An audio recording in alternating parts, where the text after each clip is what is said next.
Hello, hello, hello. Hello, guys. Can see some people already joining. So we're just 2 minutes away from going live. So thank you for everybody that's already in the waiting room. So we're just gonna allow for some of the speakers to start joining. Hello, Pasha. How you doing? Hey Vincenzo, good to see you, man. How's everything? All good, all good. How are you doing? Good, man. Excited for today. Yes, sir. I like this background. Am I the only one who got this background automatically added? Yes, Hey, but you I you you can remove it if you want. No, I like it. It's It's okay. very holiday spirit. Yeah. Hello, Riley, Angela, hey, Sean. how's it going, everyone? Hey, how's it going? Hello. Long time no see. Yes. How's everything going? Where are you right now? Are you in Real Miami or good. somewhere like that? I'm on the Gulf Coast where normal people hang out. Gulf of America. Good, good, good, good.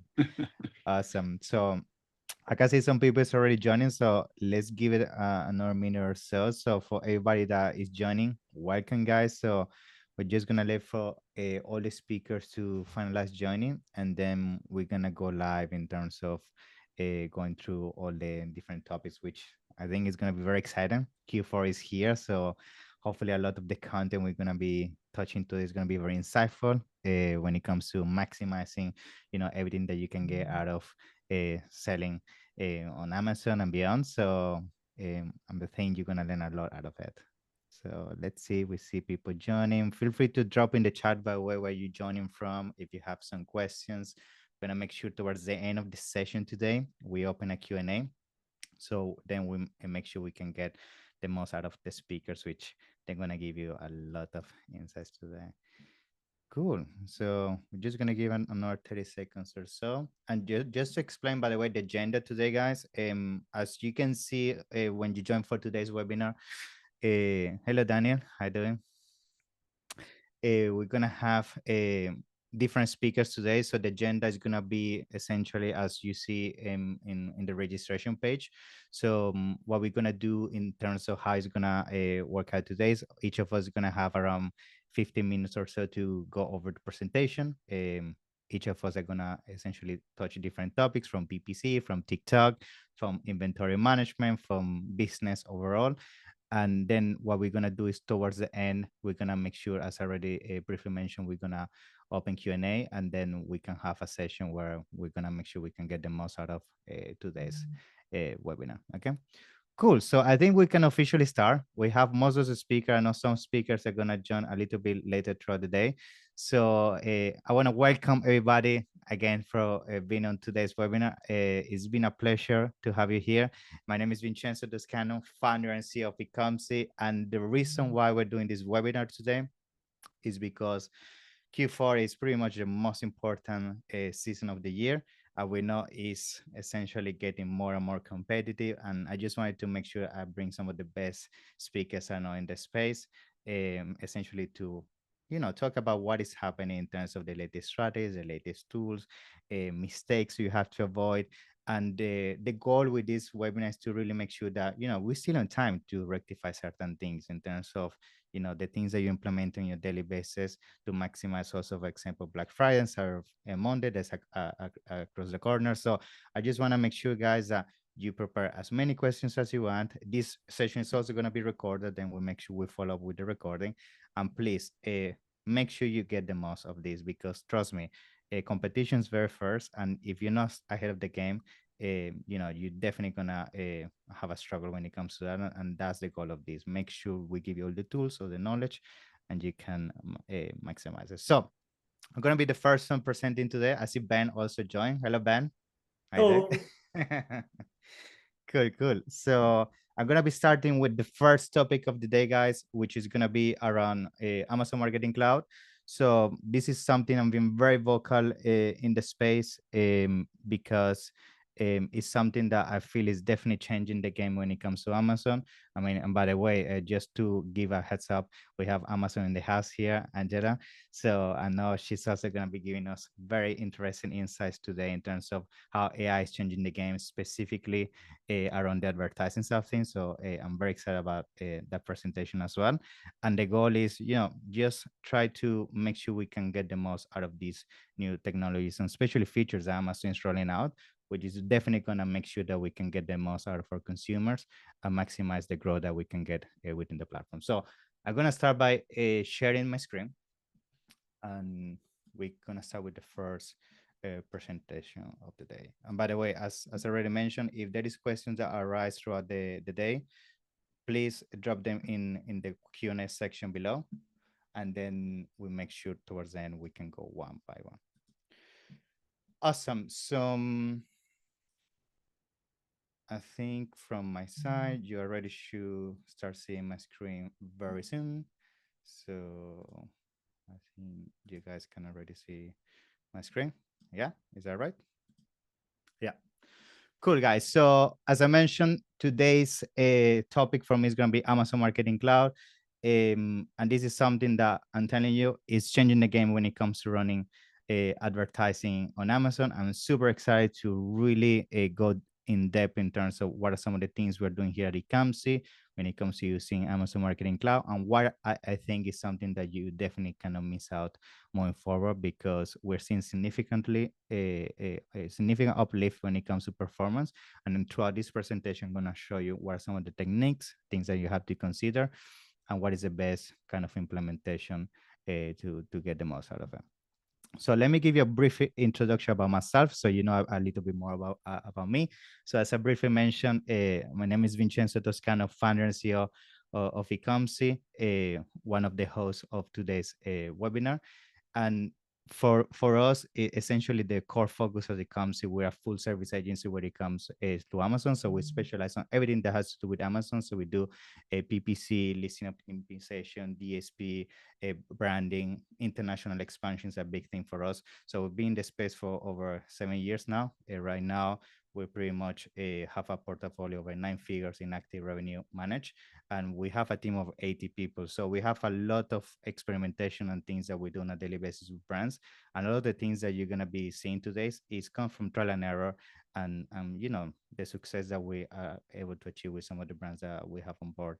And beyond that, I also welcome you to check the podcast I also have, which is called the E-commerce Lab Podcast. This is a podcast I also it comes out of passion to really bring back to the community. So a lot of the faces you're seeing today on the panel are actually being part of the podcast. So feel free to check it out. I'm sure you can get a lot of extra insights in terms of how you can get the most out of your journey on Amazon. So let's jump into the topic, right? Which is essentially how we're gonna use Amazon Marketing Cloud to scale sponsor campaigns when it comes to Amazon.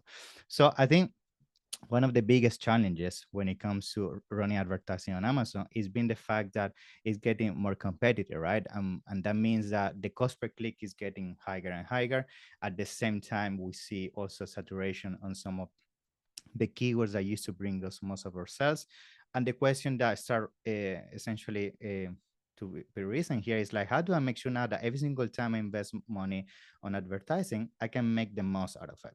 And that's where Amazon Marketing Cloud can be game changer when it comes to that, because now essentially what we're trying to do with Amazon Marketing Cloud is rather than going very broad when it comes to advertising on a keyword, now you can still advertise on that keyword, but you can make sure that you only show proactively on that keyword when you know the persona behind essentially searching for that keyword is matching as close as possible the avatar that resemble your perfect consumer, right? And this comes down to the behavior, the gender, the lifestyle, where at the base, all the things that will define a persona within Amazon eyes, right? So that's where essentially Amazon Marketing Cloud is changing the game, because now you can dynamically make sure that when somebody's typing, let's make the example, right? Let's say that you are selling, for example, a water bottle, right? But this water bottle is specifically for people that only do hiking, as an example. Let's be honest, within the water bottle niche, there's many sports that you can practice. It could also be for somebody that does cycling, somebody that does boxing, right? There's so many niches within the niches itself.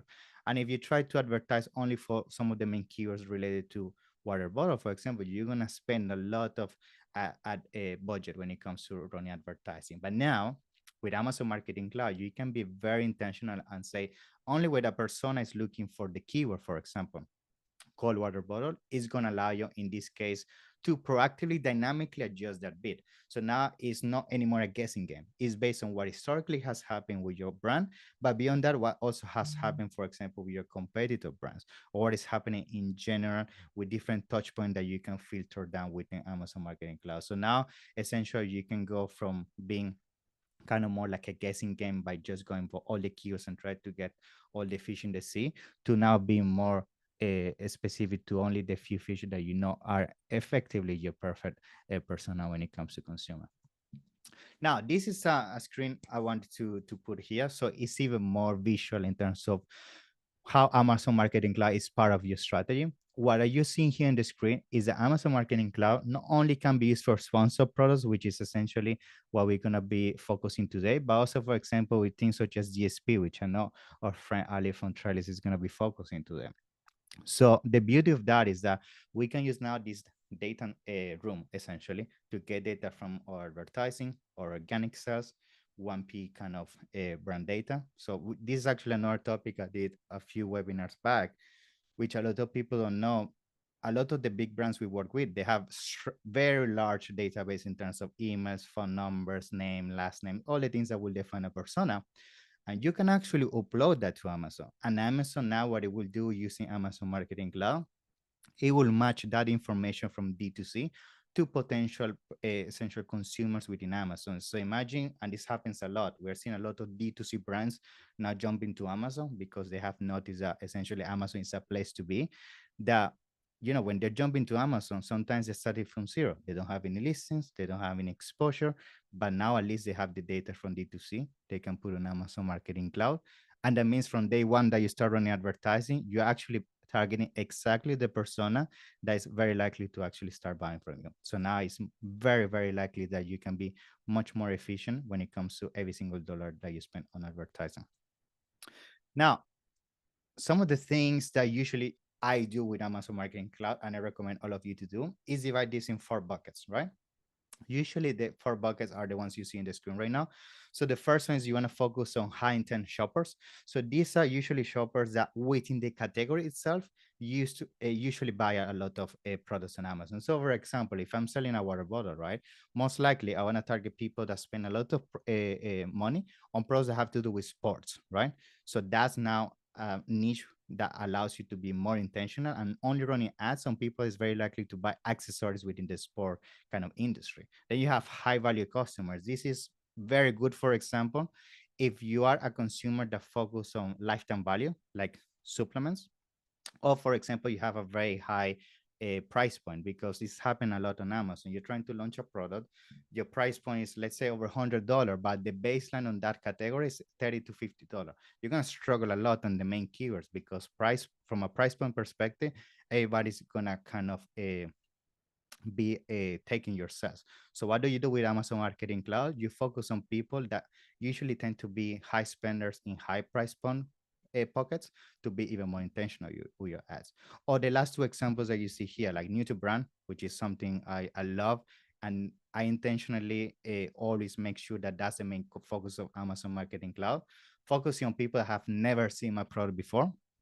Because let's be honest, if I'm going to do something like Amazon Marketing Cloud, it's because I want to have touch points that of people that have never seen me before. If it's only down to retargeting, we could actually argue that this is something that you could proactively do with sponsored display, for example, right? So that's where some of the things you have to consider, because new to brand is really what is going to allow your brand to grow more. Now, how do we do essentially the implementation of Amazon Marketing Cloud within Sponsor? So one of the things you're going to find, and this is something that most sellers actually have this active right now, because Amazon has enabled this across the board. And if not, you can raise a case, even with your Amazon rep, you can get it enabled, is that you can get essentially a now audiences added to all your sponsor campaigns, right? So this means, for example, if you go now to one of your campaigns, you go to your ad group level, you're gonna find on the left hand side one of the things that says bid a placement, right? And once you click in there, you're gonna see that one of the tabs at the top, it says audiences, and that's where Amazon Marketing Cloud comes into the play. Now, effectively, what you're doing is you create your audiences, you bring them to sponsor products, and you say, for example, let's say you're ranking for a keyword, and we know ranking when it comes to Amazon is all down to conversion. So what do? I put an audience that I know resembles exactly my consumer, which means most likely when they see my ads are gonna convert higher than usual. And by putting that on my exact match keyword campaigns, which are for ranking purposes, now my conversion is gonna be essentially matching what I need to proactively rank for a keyword. That's just an example I'm giving, but that's how you start embedding essentially Amazon Marketing Cloud within sponsored product campaigns. Now, the good thing of Amazon is that now they have essentially make it very easy for you to get access in terms of playing with Amazon Marketing Cloud, because in the past, you had to do this with queries, right? So you had to essentially go to the query dashboard, which I'm going to show you a quick screenshot for you to see. And then you had to pretty much kind of go back and forth and create these queries for Amazon to proactively give you the data. But now it has templates. So it has templates, as you can see here, of overlapping audiences, like for example, car abandoners. So now it's something that it shouldn't be an excuse for a lot of sellers to not implement. And it's very easy to essentially deploy across the board. So this is essentially how the search query dashboard looks like. As you can see, it can get very daunting, especially if you don't have experience when it comes to dealing with queries systems. So now it's something that this is more tailored towards brand, where you want to be more personalized and specific, but with the template, you can get most of the things done, at least the main kind of audiences that are going to be more impactful for you. So now, this is some of the examples usually we see. To be honest, across the board, every single time we implement Amazon Marketing Cloud, on average, we're seeing anywhere from 20 to 30% increase in sales, and conversion usually baseline 30 to 40%. Like, this is something that comes down to the simple point of what I just mentioned, that you're now running ads specifically to the persona that you know is going to buy from you. There's no more guessing. There's no being kind of essentially hopping down from all those traffic on your main keywords, the ones that are your avatar kind of find your product. Now the intention is much more high, and usually that's going to allow you to scale your brand much faster on Amazon. Now, some of the things, and these are some of the tips, kind of strategies I'm going to give you throughout the remaining of the presentation, is some of the steps you have to do to make sure you can get the most out of it, right? So the first one I will say goes back to segmentation. A big mistake I see when it comes to Amazon Marketing Cloud is only stopping at kind of the templates I already mentioned, which is, you know, the ones that abandon carts and things like that. Realistically, where you're gonna find the most value with Amazon Marketing Cloud is when you go very deep in terms of specific behaviors that are within the niche itself. So for example, let's say you're selling the water bottle, right? But let's say within the water bottle niche, there's people that prefer the bottle to be made out of wood or made out of plastic, made out of steel. So then there's certain kind of connotation that you want to go deeper beyond the actual generics of only abandoned cars, or for example, the price point level. So be very intentional with those audiences, because the more intentional you are, the closer you get to kind of the behavior that really is going to maximize your conversion. And the beauty is that not only you get to create audiences based on past behavior, but you can create lookalike audiences, which is essentially an amplification of the success some of these audiences had in the past for you, right? So these are some of the examples here. You can see, so for example, here in this example with things such as Amazon Marketing Cloud, you can see an example such as in this step, like here, we wanted to understand how DSP, for example, was even impactful for this specific client, right?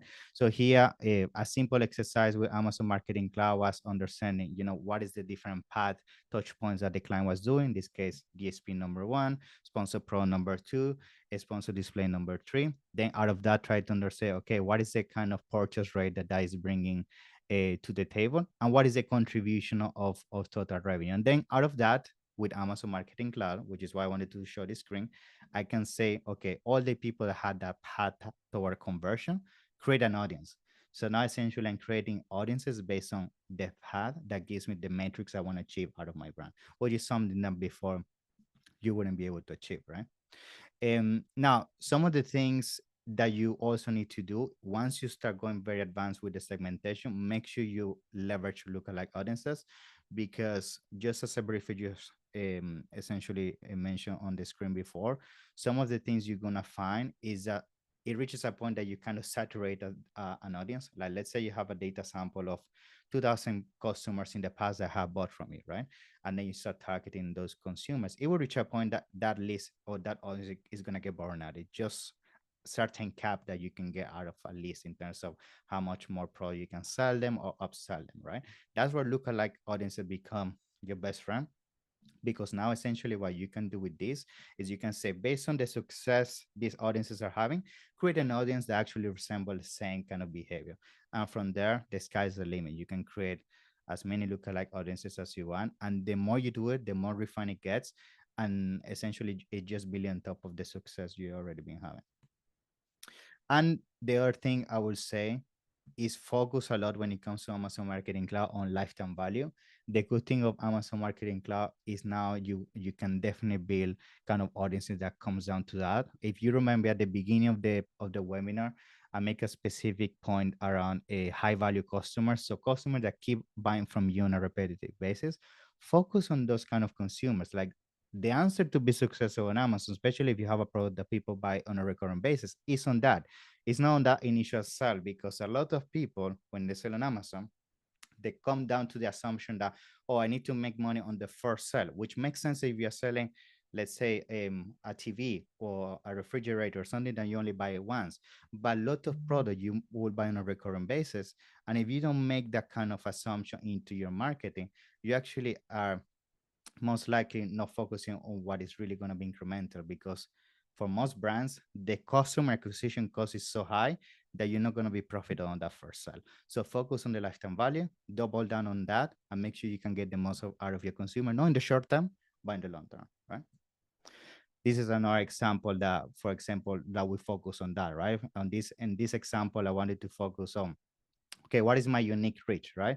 I wanted to focus what is my unique reach and what how that's reflected in terms of revenue. So now with Amazon Marketing Cloud, you can segment it out in different kind of groups, and you can come down and essentially say, okay, when my consumer comes down to this specific path and has this specific exposure, that's where I have the most reach. And usually unique reach for you that might not know comes down to new to brand metrics. So that's where really you're gonna get the most kind of success with Amazon Marketing Cloud, because this is all people that have never seen you before. And as long as that number keeps increasing, that means Amazon Marketing Cloud is allowing you to go into placements that you wouldn't find otherwise, right? Especially with lookalike audiences.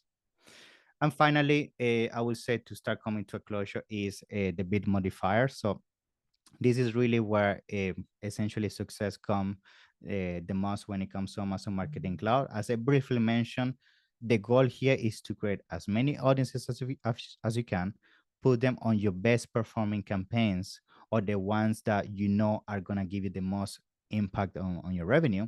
And you want to keep refining them. You want to create these audiences that make sure you remove any wasted spend, especially clicks that you know are not going to be converted to sales. And you do that with audiences. You filter down based on behavior, based on historical performance, or lookalike audiences, and get the most out of those.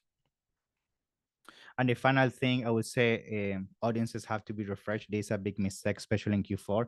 Whatever you do now, guys, make sure you don't repurpose that, for example, on Q1, because the behavior of people in Q4 is different than Q1. So if you're creating audiences now, look at like audiences and all that, make sure you keep that a consideration in place, because seasonality is one of the big contributors of essentially shifting behaviors across customer intent or purchases and all of that. So that's something to consider. Here another screenshot. I just wanted to show you more data when it comes to that. For example, this is something I'm sure Ali that's going to touch DSP is going to double down more on, but you can see on examples such as here, especially when, and this DSP, just to make a parenthesis, people ask a lot, you know, how do I know DSP is actually being impactful to my brand? Now with Amazon Marketing Cloud, you can come down to that conclusion, because here, for example, you will have consideration phases where you can say, okay, DSP is attributing this percentage of new to brand to total revenue, right? And then from that, you can create an audience and all of that. So again, I'm gonna let that to Ali to go more in depth, but that's really the power of Amazon Marketing Cloud that wasn't possible before. And final one, guys, is come down to a really business plan that defines success for you, because for different brands, the success is different. For some brands, it's going to be revenue, some brands, it's going to be profit. For some brands, it's going to be actually new to brand metrics. So work from that objective backwards, because if you do the other way around, which is just working with all the generic audiences and then try to aim towards the target, like most likely you're not going to achieve that. Define the target, and then from that, you're going to be able to essentially very easy kind of filter out which audiences are going to be more impactful for you when it comes to reaching your goals. So yeah, I would say like the conclusion is very clear. Like Amazon Marketing Cloud is definitely here to stay. Amazon is investing a lot of time and resources into this. I think this is the future really of advertising. We see even with Rufus personalizing exposure on when it comes to search, and I think advertising is not going to be any different.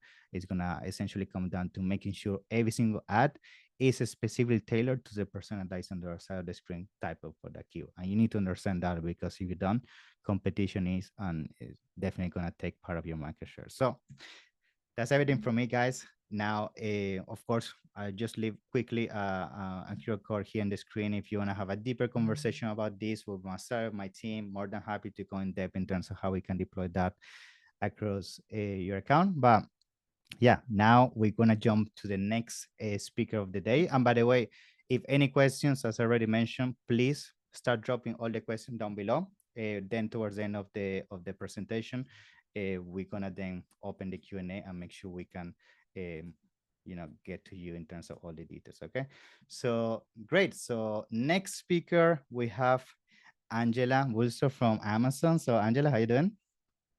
All good. Thank you so much, Vincenzo. A pleasure. Thank you so much for being here. So excited. So if you don't mind, just give us a brief introduction about yourself, and then, yeah, feel free to start your self-presentation. Yeah. Sure. Thank you so much. So, hello everyone, and welcome to our today's session. So, my session will be much more conversational, but before diving into the session, let me introduce quickly myself. So, I'm Angela. I am the marketing manager in the Amazon Ads team, and I've been with Amazon for over 4 years now. And it's a pleasure for me to be here today. And what we will explore together will be how Amazon Ad Solutions support advertisers to transform their advertising landscape and drive business growth, and also how we are leveraging innovative AI tools that can unlock advertisers' potential. So, every time that I start a session, which is much more, let's say, conversational, what comes to my mind when I hear about, I don't know, Amazon is always, retail solution like Amazon.com, for example. And I'm sure that the most of you think about Amazon of the same, right? So you think about the first thing that you hear is like in mind is like, okay, retail solution, right? So Amazon.com. But actually, there are many ways customers interact with Amazon. So Amazon's strength lies in our diverse touch points with customers. So this diversity of touch points present both challenges and opportunities for advertisers, right? So from shopping to entertainment, we create a meaningful connection across multiple channels, and we give advertiser actually access to engage customer, as we have seen before in Vincenzo presentation through AMC, for example. So your messages can appear where customers choose to spend their time, and this is very important. So whether they are shopping or streaming entertainment, for example, or listening to music or gaming, if the goal is to increase brand awareness and build I don't know, brand image, for example, upper funnel measures such as, I don't know, streaming TV can help.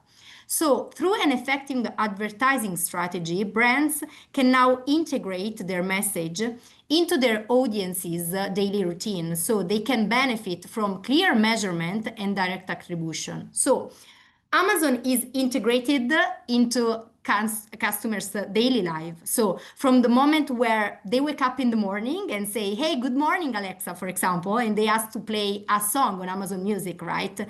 So customers rely on Amazon properties and services to search for reviews, watch movies, I don't know, listen to music, podcasts, or to keep up with their shows, for example, at home or, I don't know, on the go.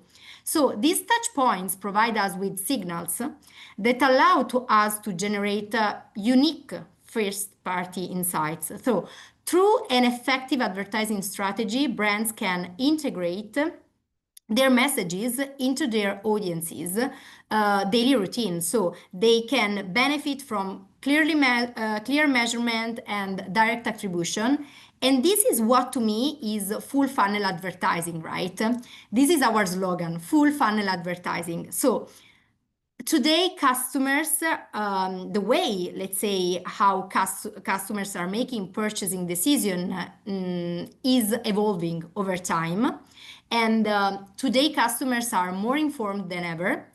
I don't know, they conduct, for example, online researching before, for example, making purchase decision, right? So from our analysis and our internal researches demonstrate that more or less 51% of shoppers always do some research online before making a major purchase. So these insights demonstrate clearly the importance of being present throughout the customer journey.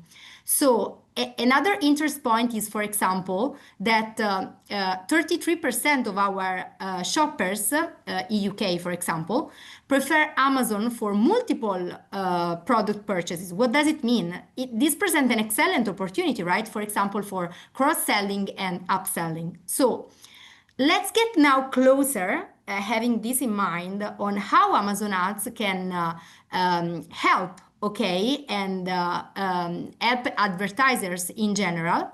And for example, also small, medium businesses. So our insights shows that products generated like 26% more sales when advertised through periods of historically high engagement. And this demonstrates the power of reaching customers at the right moment with relevant messaging, right? So how Amazon Ad solution work together to help you, I don't know, acquire new customers or generate demand across the entire purchase funnel.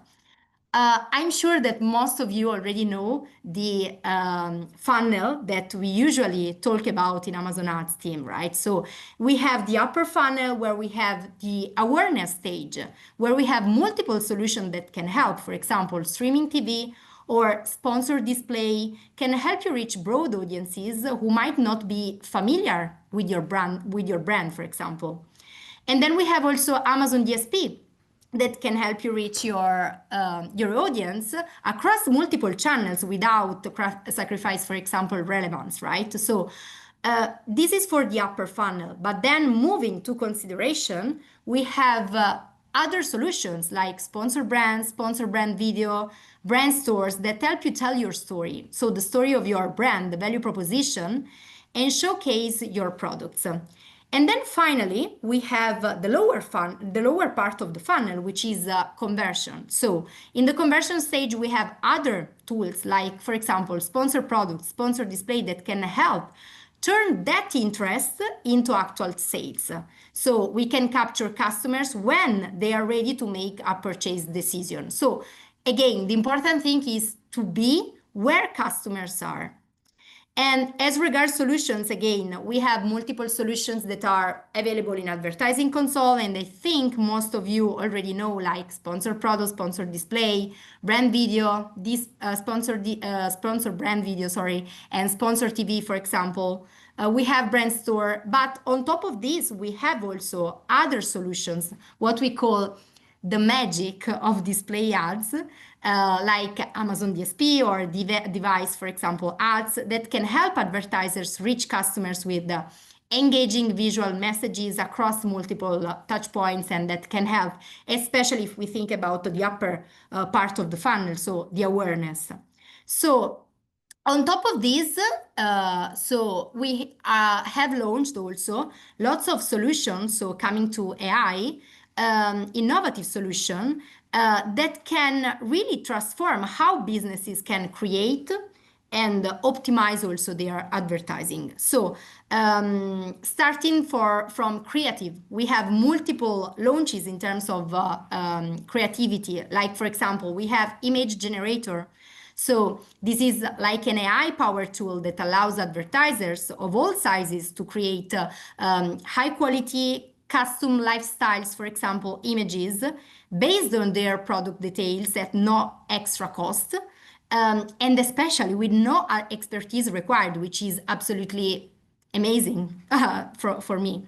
And what is curious is that our recent research from our team shows that the use of AI image generator helped on average to increase click by 22% and orders by 21%. So you can recognize the power of having such tools.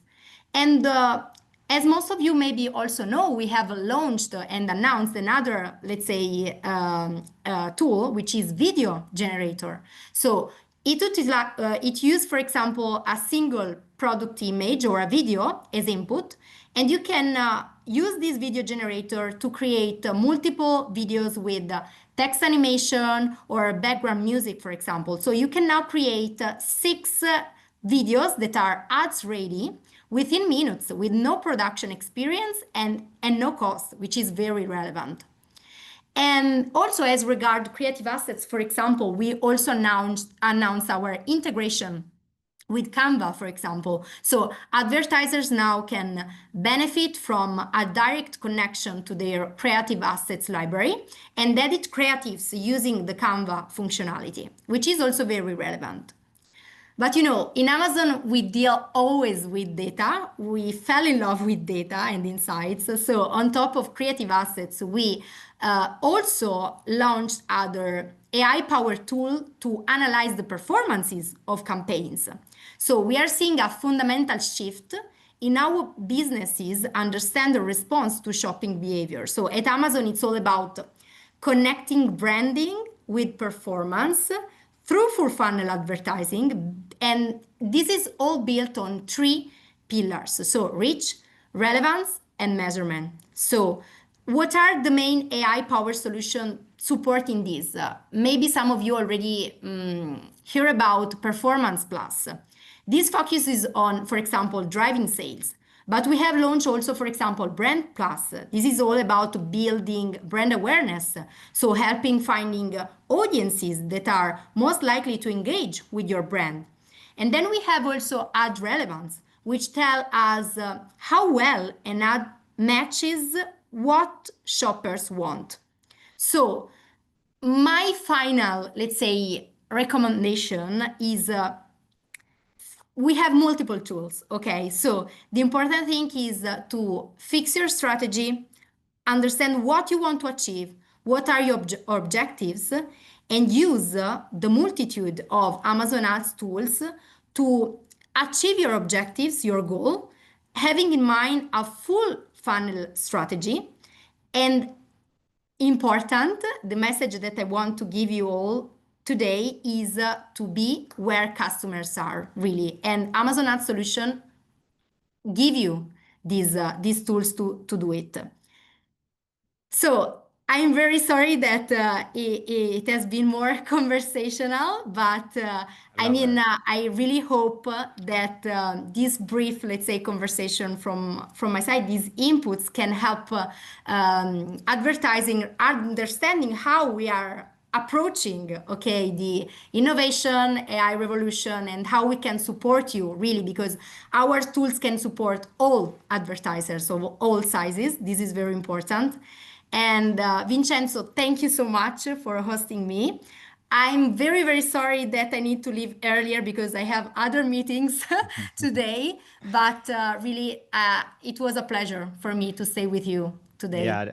Yeah, the pleasure is mine, Angela, and thank you so much. I mean, having you and of course Amazon to co-host with us this webinar is definitely a pleasure. So thank you so much. I think you did such a good job going over, the whole ecosystem of what Amazon is bringing to the table. I think it's very important that people is aware of that. I think most likely a lot of the tools you mentioned today on new things people were not even aware of. And I think it's true, like making sure you understand your objectives and leverage that is really what is going to allow you to maximize where you can get the most out of your consumers, which is, on Amazon. So it's been a pleasure, Angela. Thank you for being here with us. Yeah. Thank you so much, everyone. It's been a pleasure for me. Bye, everyone. Thank you. Thank you. Thank Bye. you. Bye-bye. Take care. Bye. Cool. We jump into third speaker of the day. I think we have Ben Leonard. How you doing, Ben? I'm good. Good to see you as always, Vincenzo. How you doing? Good, man. trying to make the most out of Q4 and make sure, we can survive. Yeah, aren't we all, right? We're all just trying to keep our heads above water. It's a crazy time of year. Yes. So give us Look, a thanks for brief having intro, me. about yourself and the topic. Of course, pleasure as well to have you. So very excited Sure. to learn from you. Yeah, thank you. Yeah. So for those of you who don't know me, my name is Ben. I got into e-commerce about a decade ago, founded a strength and conditioning equipment brand because that is one of my passions.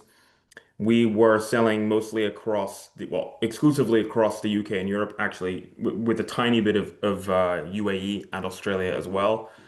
Very much a brand, not just kind of an Amazon business, selling on our own D2C side as well. Of course, back then TikTok didn't exist. Sold it after 3 years, infamously to Thrasio. It was their first European acquisition. And I actually bought the brand back a while ago with some business partners, and so we're turning that around because, well, it didn't go too well, shall I say, after I sold it. So we're documenting that on YouTube.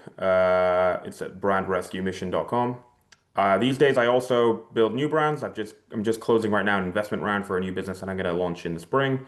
And I have a growth and retention marketing agency, which helps Amazon brands become real brands. And I am still involved in M&A. I co-founded Ecom Brokers. We're a boutique M&A advisory firm for e-commerce business owners. But today, I'm talking about making video ads that crush using AI, which of course you can use on Amazon. You can use to drive traffic to Amazon. You can use organically on Instagram. You can use them on TikTok. And I think, it's a very hot topic at the moment, which people are finding overwhelming because a lot of these tools, whilst remarkable, do require a bit of skill to use. And I am not very smart at this kind of stuff. So I'm going to show you how people who like me, who aren't that smart, kind of cheat. And so this is what I'm going to present. Awesome, So man. Thank you. Yeah, let's if you're go. ready, I'll rock and roll. Thank you. Let me just share my screen. All right, so can you see that? Good. Right, making video ads crush using AI. Okay, so the obvious thing is we need user-generated content to make video ads, right? The problem is many of us will be saying, well, I have no user-generated content, or I have very little user-generated content. So the solution is to turn lifestyle photos that we do have, both real and also AI-generated, into video ads. And that's what I'm going to show you how to do. You're going to need 4 resources. You're going to need to go to kling.ai, which is very cheap, and you can start off for free. peregrinecommerce.com/kling. That's just going to take you to a custom GPT I built, completely free for you. peregrinecommerce.com/flux, another free custom GPT, and openart.ai. To be honest, you could probably do without Kling and do all of this in OpenArt, but I just happen to like both. I'm going to show you how to do it with both. So let me show you what we're going to do. The first thing you're going to do is you're going to open this custom GPT that I've built for you. And you're going to plug in a lifestyle photo that you already have, because I'm going to assume you've got at least one lifestyle photo, okay? So in this example, this guy is wearing my brand's Just to weightlifting. confirm, are you sharing the screen? Yeah, you can see it, right? No, now it stopped No? sharing. Oh, man. Let me see. Oh, no, I Don't can worry, see I'll now. fix it. Sorry. It's all good. Yes, just I share it have it. again. Yeah, just in case. Okay, now it's good. Awesome. Can you see that? Yeah, it's good. Perfect. Okay. So so you come to this custom GPT at that URL that I just showed you, right? You saw the URLs, yeah? Yes, I did. You did. You saw the slides. Yeah. Perfect. Okay, sweet. So you plug in a lifestyle photo. So in this case, this guy's wearing our weightlifting knee sleeves. And you're just going to tell ChatGPT, write the perfect Kling image to video prompt for this photograph of a man squatting a barbell while wearing a pair of red Beast Gear weightlifting knee sleeves. Now you're going to give it a pretty basic explanation of what's in the photo.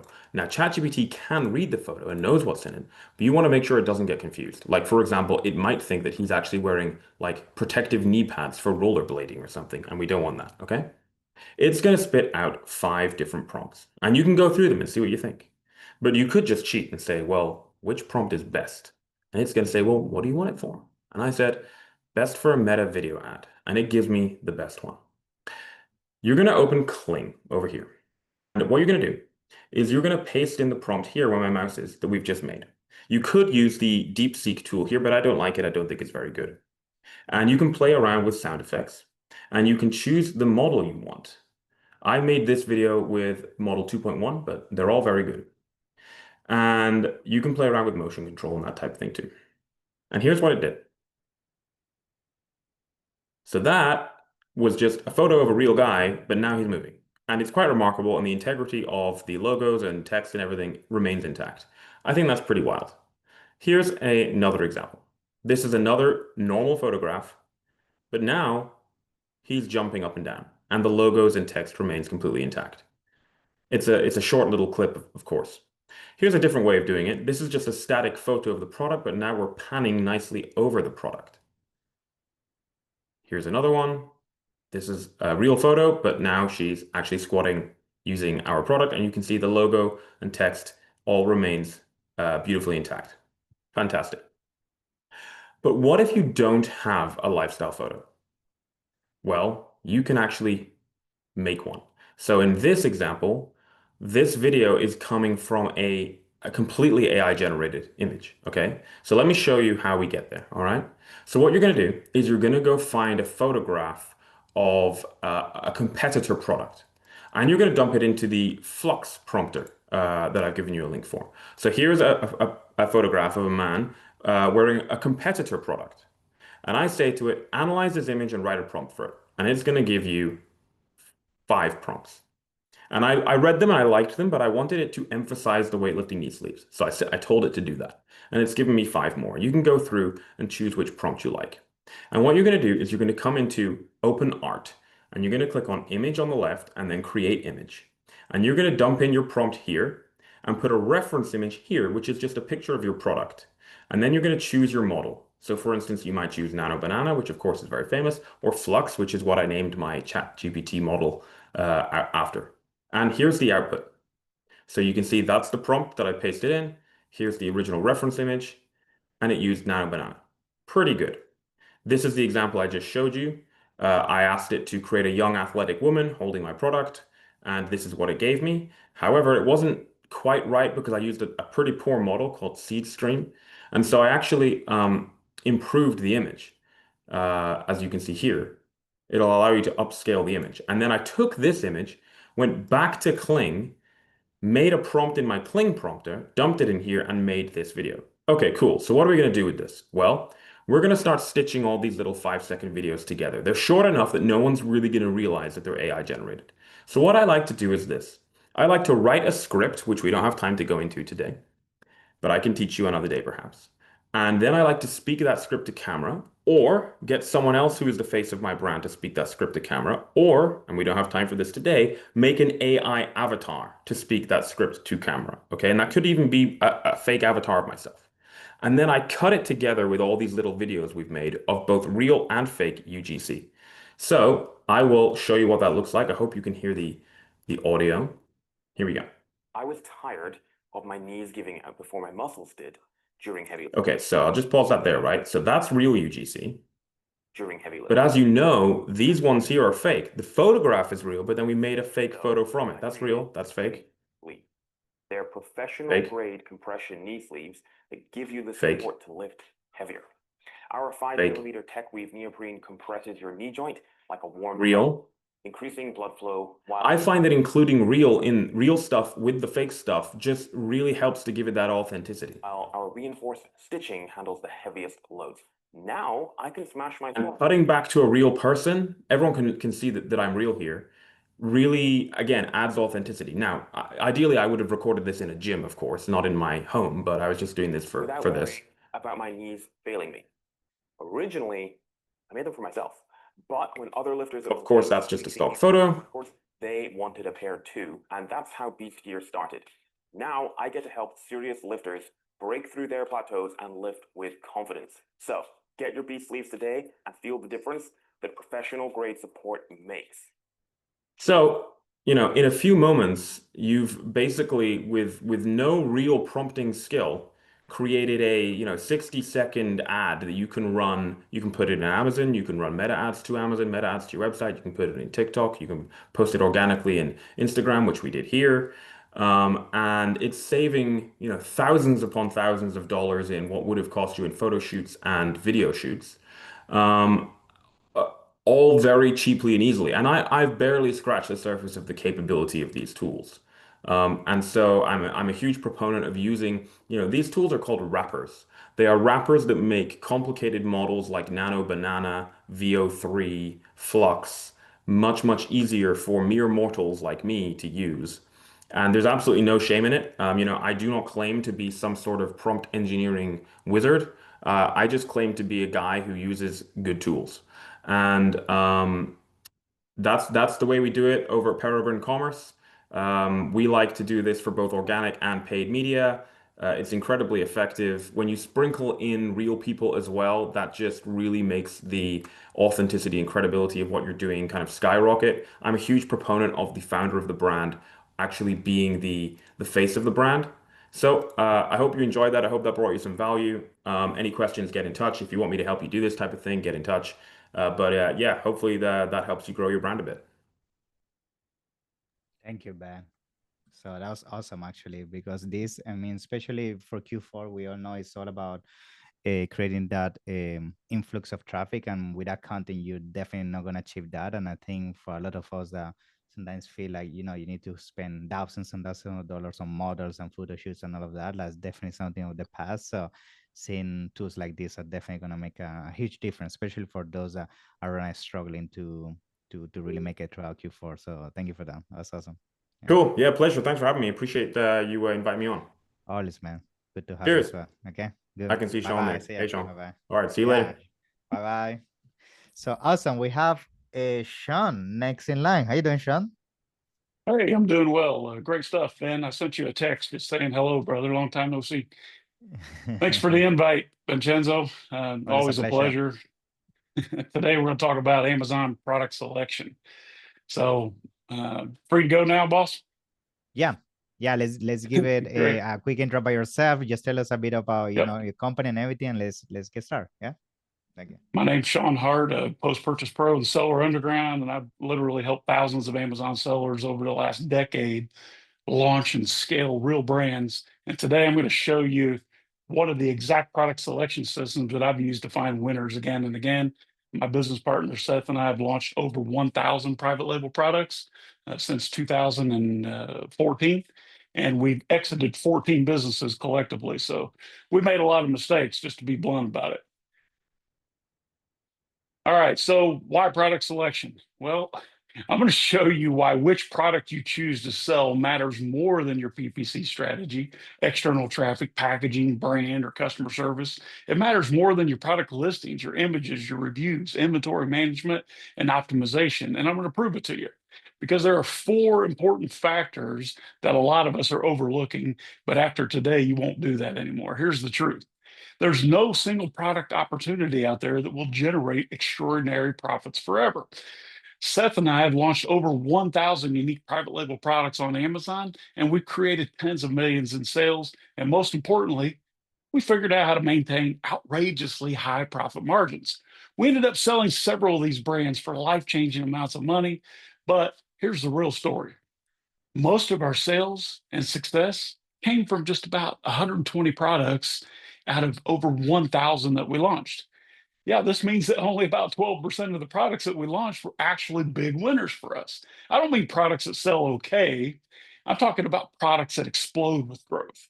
See, we thought that Amazon was about optimization until one single discovery literally flipped our business upside down. So the question is, how can we predict ahead of time which products will be wildly successful before we launch? Eventually, we discovered 4 factors that would predict with near absolute certainty whether or not a product on Amazon would be successful. And when all aligned, create almost effortless revenue and profit growth on Amazon. Here they are. The factors for Amazon product success, I'm going to tell you what they are, and then I'm going to break each one down briefly so that you too can fully understand how to find massive opportunities on Amazon starting today. Number 1 is nicheability. And that's going to go right along with what Vincenzo was sharing earlier in his presentation. Number 2 is growing demand. 3 is profitability. And you probably guessed it, number 4 is launch confidence. Now let's dig into each one of these. And I'm going to show you why they're so important. Let's dive into the first factor for Amazon product success, which is this concept of nicheability, because it is so important.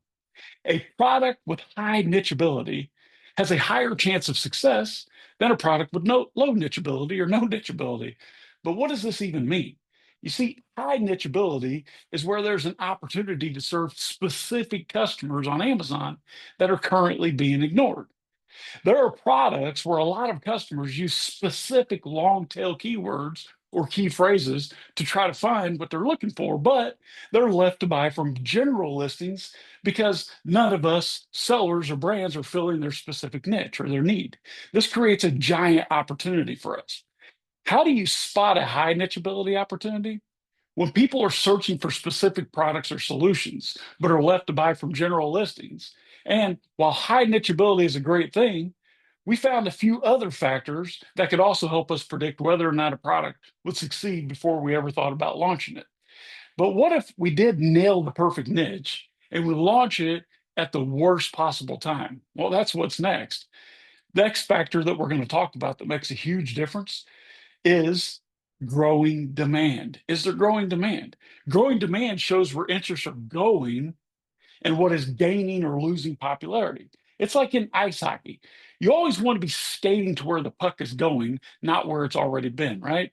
Imagine today you're trying to sell fax machines or even newspaper subscriptions. Your life is going to be so much harder than it needs to be. All of our most successful products on Amazon, the ones that have produced millions in revenue, we're in a growing niche where customers are hungry for our type of product. Growing demand means that there are more and more customers interested in buying your product. It also means that you're early. And if you're early, you can use a first mover advantage and capture more Amazon real estate with your listings that rank organically a lot easier at this stage. You'll also develop a review advantage as you can be one of the very first listings to start collecting those reviews. That's why even the right product launched at the wrong time is still the wrong product. We've all been there. A lot of you have made the same mistake of launching a product into a mature, shrinking niche, and then you wonder, why is Amazon so hard? Well, what kind of growth matters? It's more customers searching for your product on Amazon, rising prices due to higher demand, and increasing profit margins. This is why continuing to launch new products is so important, because products have their own growth trends. You cannot ride shrinking markets into growth. You must add new growing products to your brand if you want to keep your business growing. Here's another fact. When demand is growing, you have more pricing power. There are tons of customers and profit margins are big. But as demand starts to fall over time, there are more listings competing for a shrinking number of customers. So, of course, prices start to fall and ad costs start to rise. So, as demand slows, your profit margins fall dramatically. So, what would happen if you stopped launching new products in niches where there's strong demand growth? You probably guessed it. Your business slowly starts to die. Your brand should be an ever growing collection of products that are in demand. You should be stacking up winning products that are growing profitably. And this is the proven way to long term success and growth building brands and products on Amazon. At least it has been through my personal observation.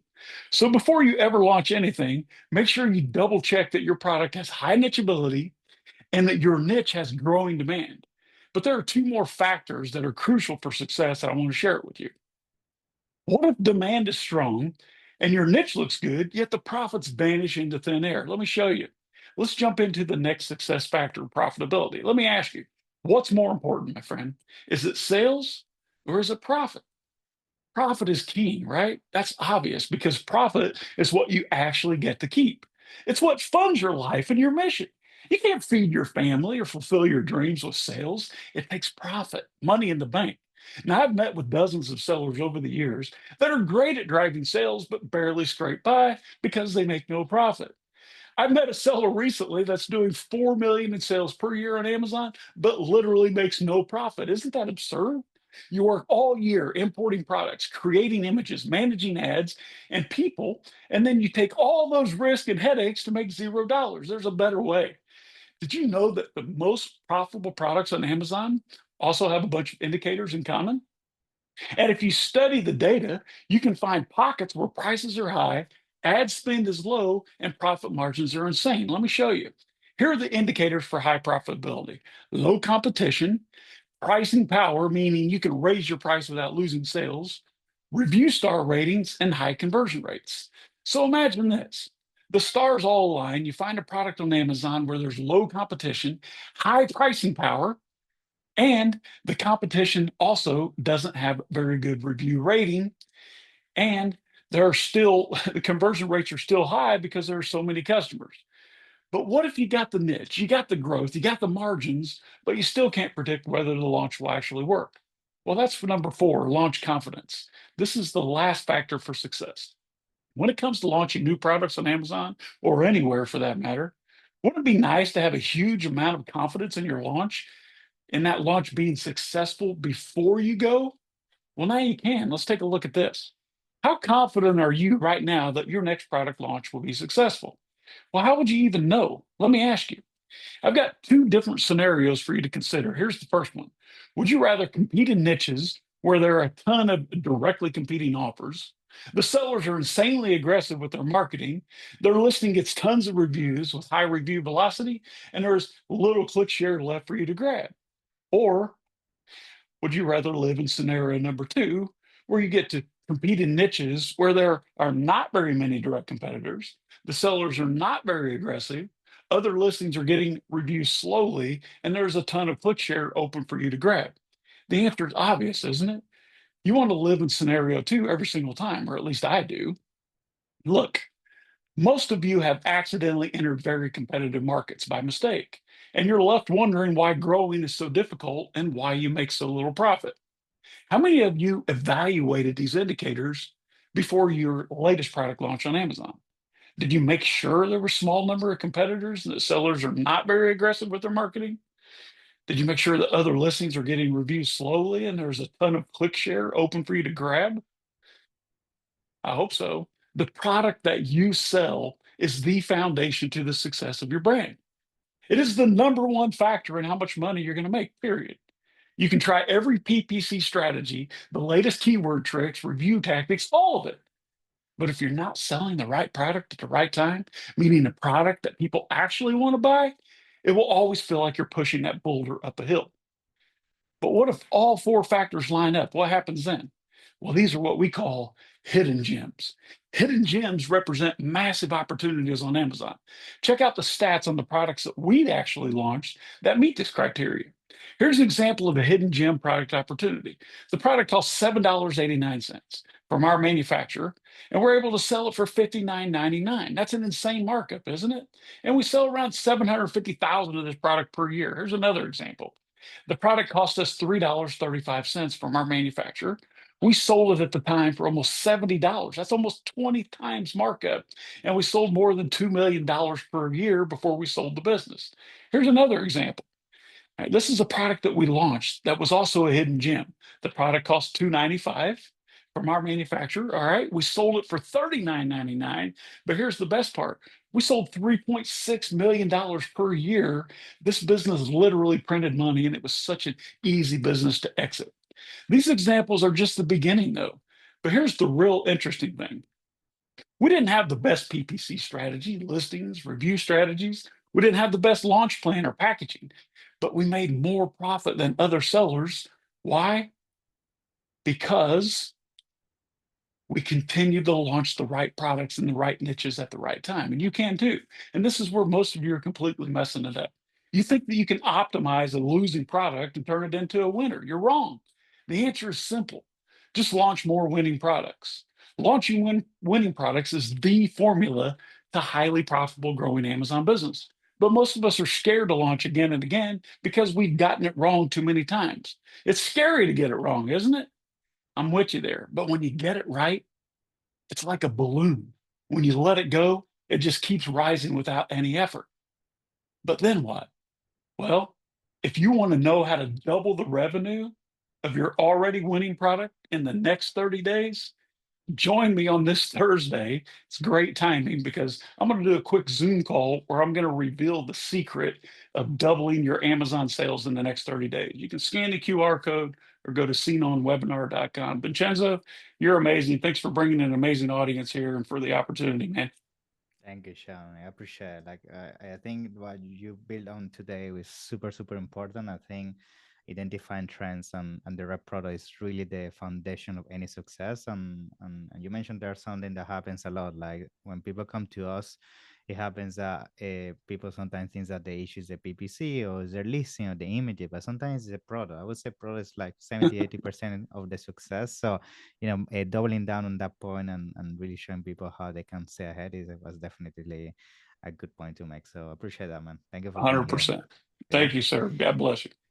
And I remember everybody on today's webinar to please start leaving some of the questions below. I see some of the questions are already starting to get a log on the system. So then towards the end of the webinar, we're gonna make sure we're gonna go in depth and make sure we can open the conversation, go one by one. Okay, awesome. So next one, we have right now in line.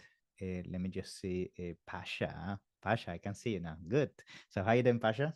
I'm doing well, Vincenzo. Thank you for having me on, and great presentation so far. I'm loving it. Lots of good information here for all the sellers and hope even service providers. I think everybody can get something out of this. Yes, thank you, man. It's a pleasure to be here. And please give us a brief introduction about yourself, your company, and let's go from there. Yeah, thank you. Sure thing. So, my name is Pasha Knish, and I run AMZ Optimize. We're a full service Amazon agency. We work mostly in the US, but some accounts in the UK, Europe, and other things. We're always testing and learning new things, but our primary focus is on content and ads and operations. And I also have a podcast, Agency Operators Podcast, where I think we just recorded episode 70 something. So, yeah, uh, would love to make my presentation now. Um, Awesome. I'm going to be talking about quarter five. This is actually a term that I learned not too long ago. Everyone's talking about quarter four, but not enough about quarter five. It's a new term for a very small window, which is really just kind of like after the Christmas period and into early January. But I think it's a very important period because everyone's so focused on sales. Quarter four, holidays, and then it's like that almost like depression that comes after Christmas shopping is done. In terms of like e-commerce, I think people hopefully are not depressed, but I think it's important to think about that period. And I'll share my screen here.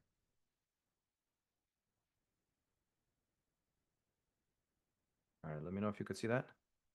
Yeah, we go. Great. All right. So, quarter five. So we all know that quarter four is bigger and bigger every year. Last year, Amazon did 187 billion in sales, and that's up 10% from the year prior. I'm expecting this year is going to be even bigger. And hooray to third-party sellers, we make up 62% of all those units sold.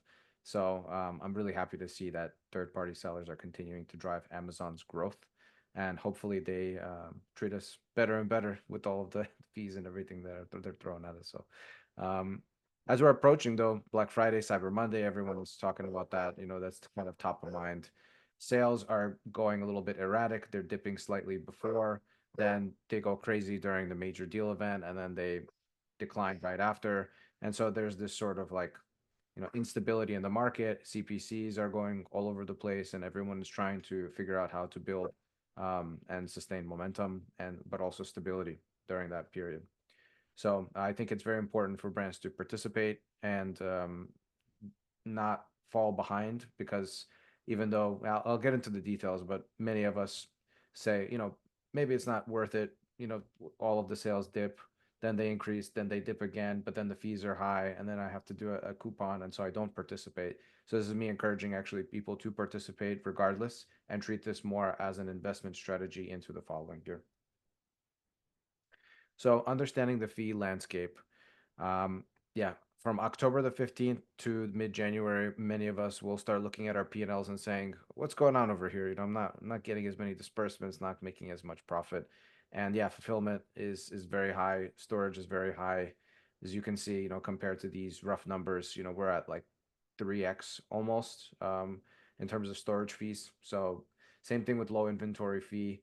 Of course, they're averaging the low inventory fee on a 60 and 90-day window, but yeah, all of these fees are something to consider when you're in fourth quarter, and not something that you should necessarily base the rest of the year on when you're looking at fourth quarter numbers. Again, looking at this as an investment is ideal. So as much as we can, we try to control. So we should track as much as we can the blended cost weekly and adjust pricing based on kind of where we're at, and also what we're trying to do with the deals and with the coupons that we're running during this time. And if you can try to stay above break even, that's obviously the best place to be. Some accounts, as was just mentioned, some accounts are running in a negative. So you have to be in a positive profit even during fourth quarter, despite all of these fees. And if you don't, then again, go back to your pricing, go back to other parts of your strategy to understand why. So to manage profit, you need live data, not just monthly reporting. That's something that we do. We share dashboards that our clients are able to log into and just track in real time what's actually going on in their account. So tools that we like are Seller Board or Merchant Spring. There's many out there. You have Amazon's fee preview and all kinds of different reports that you could use to really understand what your COGS actually are and understand what all the Amazon fees are. And so use that to truly understand your numbers and stay in the green. Actually using automation during this time more is probably ideal. I think it's always a blended approach of using tools, ad tech tools like Packview or Trellis. Those are two tools that we really like. And using these tools to essentially stay stable during this period because of all of the erratic CPCs. I'm sure Ali is going to talk more about that coming up soon. And yeah, manual bidding is still important and can still perform well, but you have to be really on top of it. So if you don't have a team that's really looking at these things on a day-to-day, hour by hour, then using automation is ideal.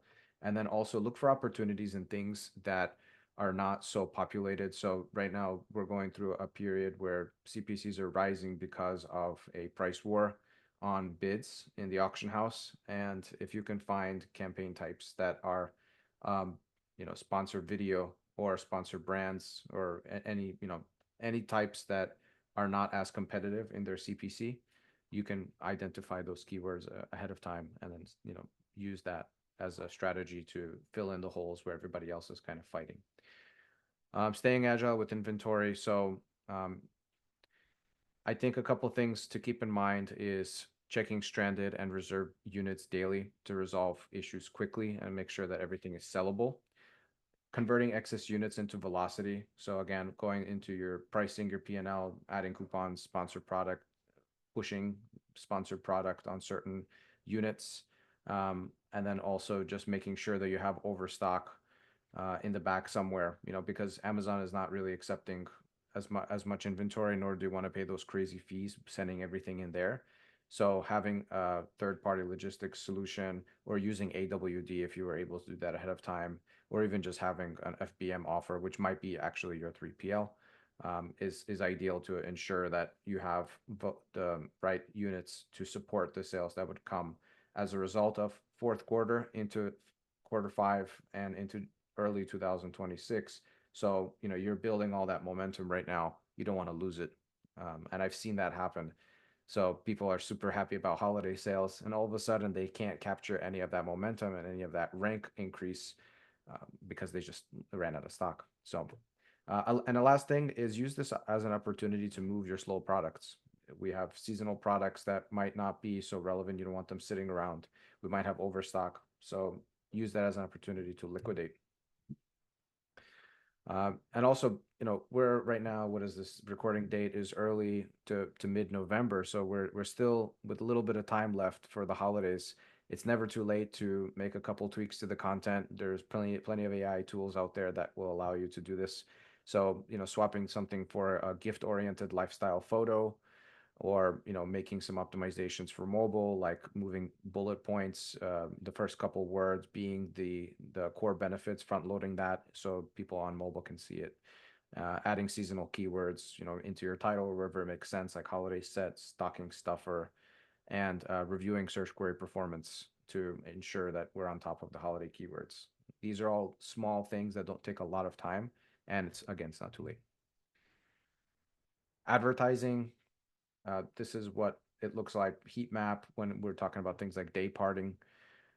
So making sure that we're using, again, ad tech solutions to do these types of strategies where you're trying to find the optimizations where you can, I think it was funny because 10, 15 years ago, you could just turn on Google ads and send them to your listing and you make money. Now you have to be so granular because there's such a high level of competition.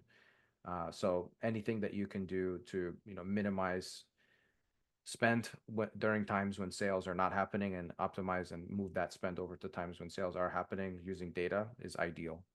And again, using video and display for retargeting and choosing these kind of formats based on cost efficiency. So don't participate in those keyword wars if you can avoid it. And then also shifting some of your ad spend to remarketing, that you'll focus on that kind of once we get into first quarter.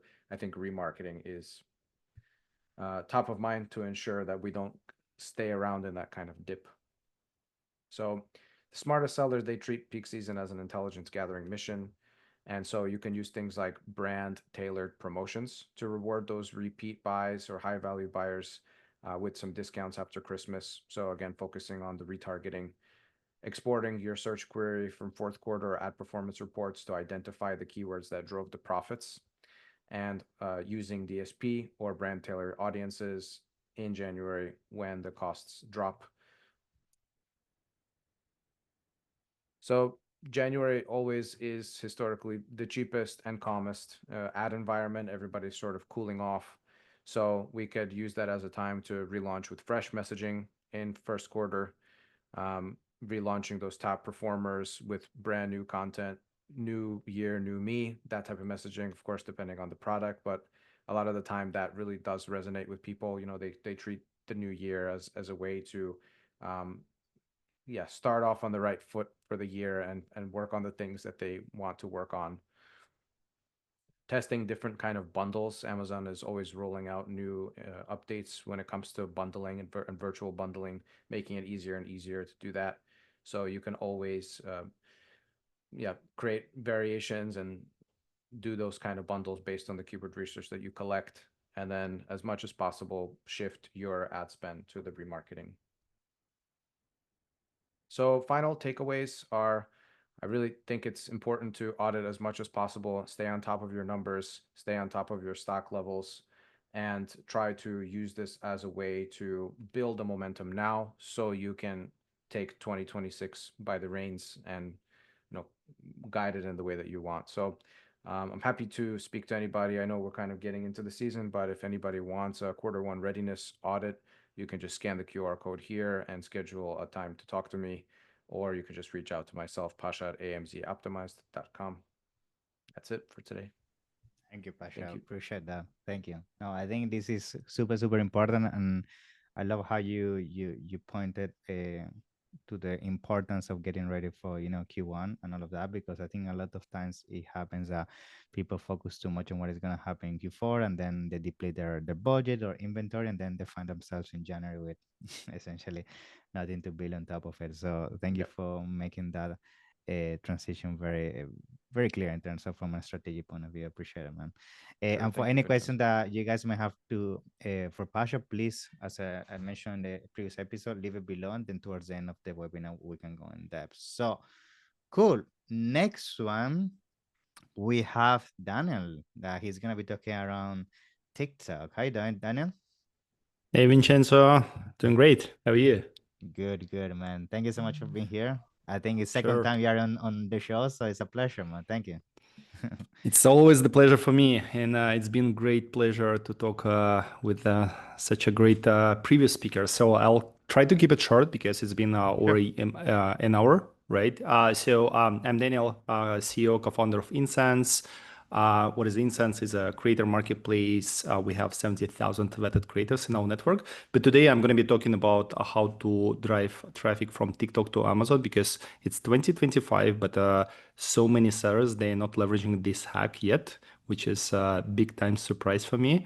So let me share my screen. That might be helpful for us to go through these slides.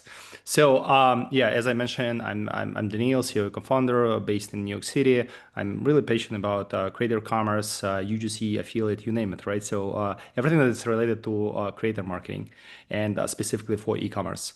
And yeah, speaking at the e-commerce events, because share is caring, right? So that's the approach that we are taking in our company. But yeah, so far we as the company we've been running over 8 years in the space, primarily focusing on the English-speaking markets, but also presented in Europe. And we facilitate over 100,000 brand creator partnerships for more than 2,500 e-commerce brands. So typically brands, especially from Amazon, they coming to our platform for the cold start solutions, also to produce the content. But a few years ago, one of the key sellers, they came to us with a pretty interesting use case, calling that, how about like driving traffic from TikTok to Amazon, which was a big insight to our team, because we never assumed that you can work with the influencers at that angle. So the idea here is not driving the affiliate revenue. It's more about like how to drive the traffic. And then basically we realized that what is the reason behind these things, and the reason is pretty much simple, because TikTok has just a crazy traffic. Like people are spending a lot of time there. So if you're going to be taking a look on the how much of the overall time spent by your users, like your customers, TikTok is going to be winning as well as like Instagram, right? Like those two platforms are going to be the winners, and then like following by like Netflix and all of these companies. But still, if people are going to be browsing during the day, then probably those two social platforms are going to be the winners. And then what is interesting is the reason why it's become a trend and a solution is because they found in clear narrative between people spending the time on TikTok to discover products, to make a decision and purchase on the commerce platforms.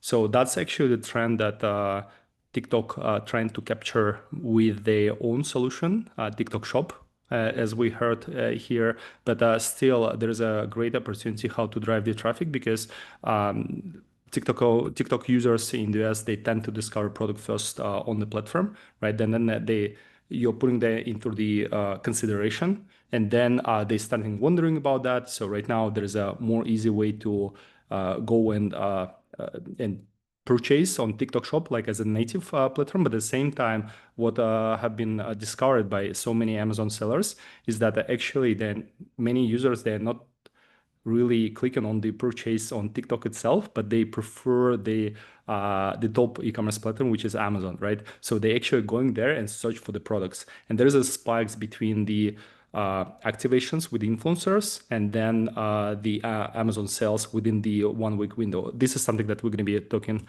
a bit later. But yeah, here's the some stats, like why you think considering to play the content game on TikTok is because like users who discovered the product on the platform 2.5 times more likely to make a purchase on Amazon. I think that's period. That's the full stop where we can already starting considering that. But there are also product searches on Amazon directly influenced by TikTok increased by 40% year to year. The hashtags has been increased in Amazon sales. Those are the data that are playing behind, but I guess like that's the narrative. People are spending some time on the platform. They're not really spending time on Amazon, right? So because Amazon, it's more about like when I'm already ready to with some purchase intent and I'm ready to make a purchase, right? And then we can start in upselling with the different signals and so on. But people are not coming there to spend the time. People are coming to spend the time on TikTok or Instagram. So that's where we need to capture their attention. So here's the few tips from our side how to work there. So first of all, do not ask TikTokers to just post like with the links to your Amazon product pages, and that's actually the reason why many sellers they're using these TikTokers is because it helps with the Amazon search engine to prioritize product pages, right? But instead, it's better to ask them to create videos that shows your product USP, right? And then do not ask them to put the link in the bio and so on, but instead ask them like how to like literally scroll down on the app of Amazon and searching the product.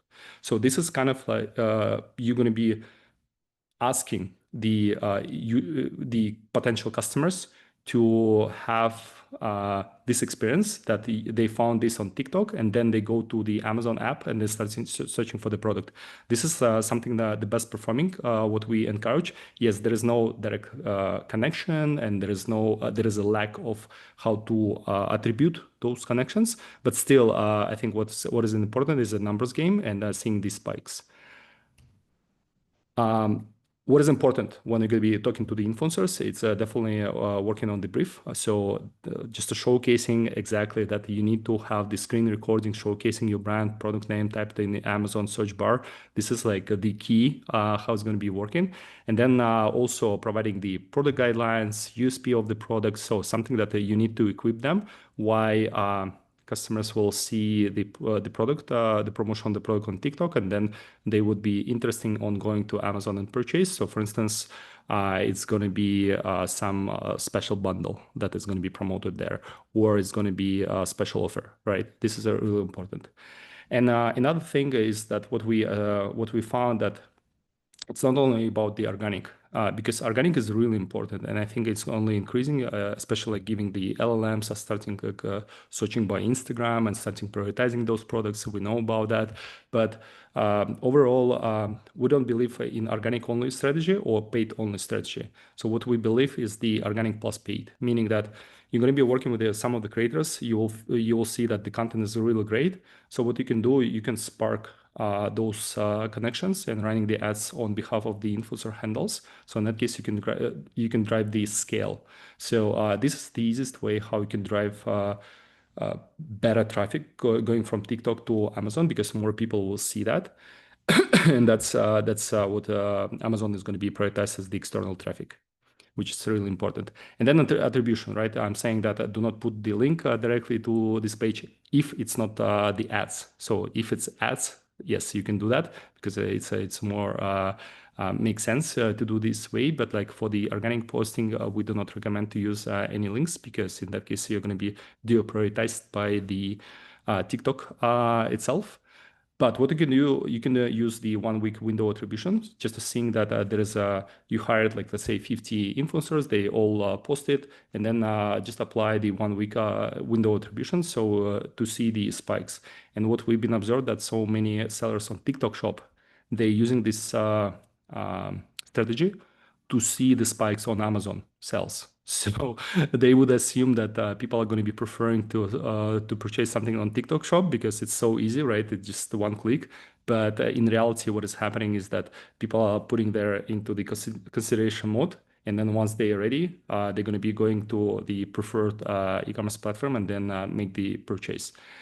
And yeah, Spark Ads launched, wait for at least 1 week, seeing that what's up with the results, seeing the Amazon analytics, and if the keyword search increased, you can also put some specific keyword searches. So in that case, you can at least attribute like as the channel, not like per creator.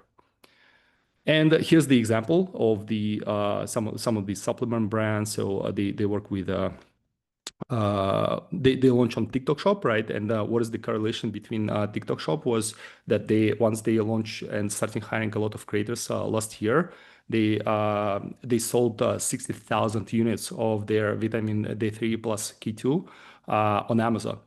So the assumption was like, we're going to be driving this on TikTok Shop, and TikTok Shop is going to be the top channel as the performance for us. But in reality, even though like it was promoted with the destination of TikTok Shop, the reality is that Amazon converting them.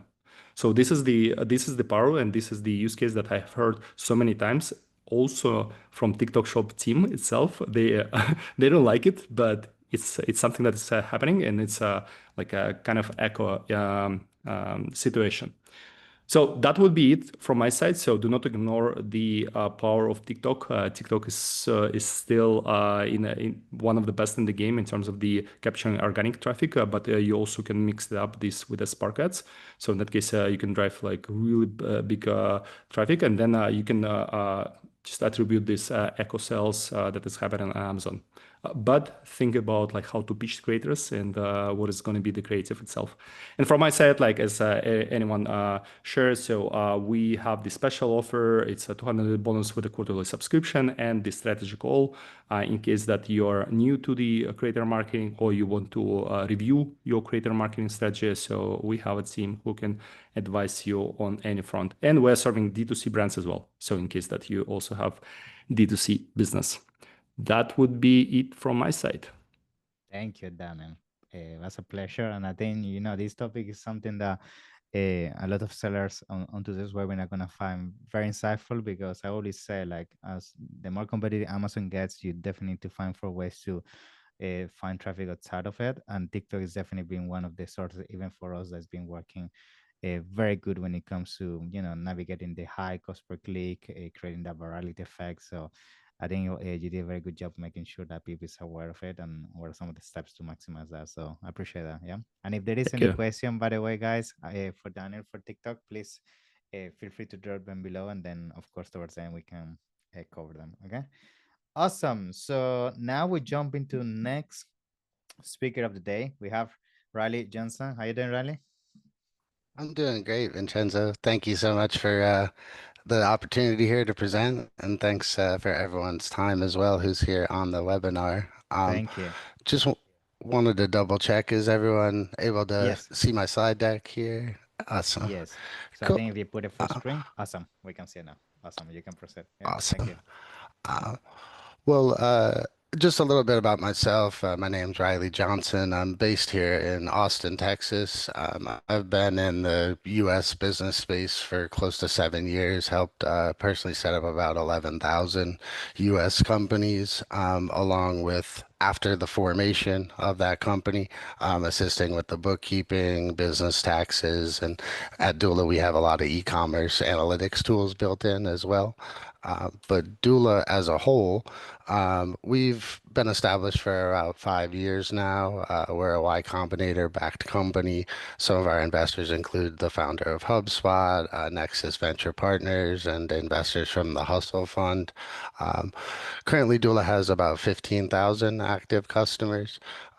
Most of our client base are non-US residents, so we can help form a US entity. It's typically an LLC, but a U.S. entity here, whether you're not on U.S. soil. We, of course, help out U.S. residents and U.S. taxpayers as well.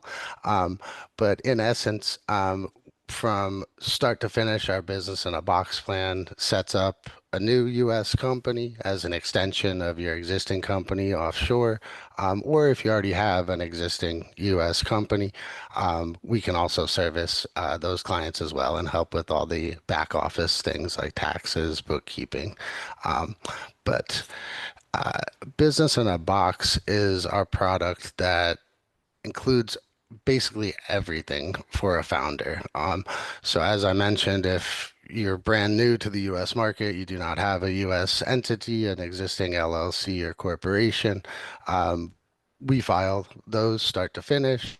We provide all the US addresses. We obtain the EIN number for your company. We have several banking partners where you can set up a US business bank account without having to travel to the United States.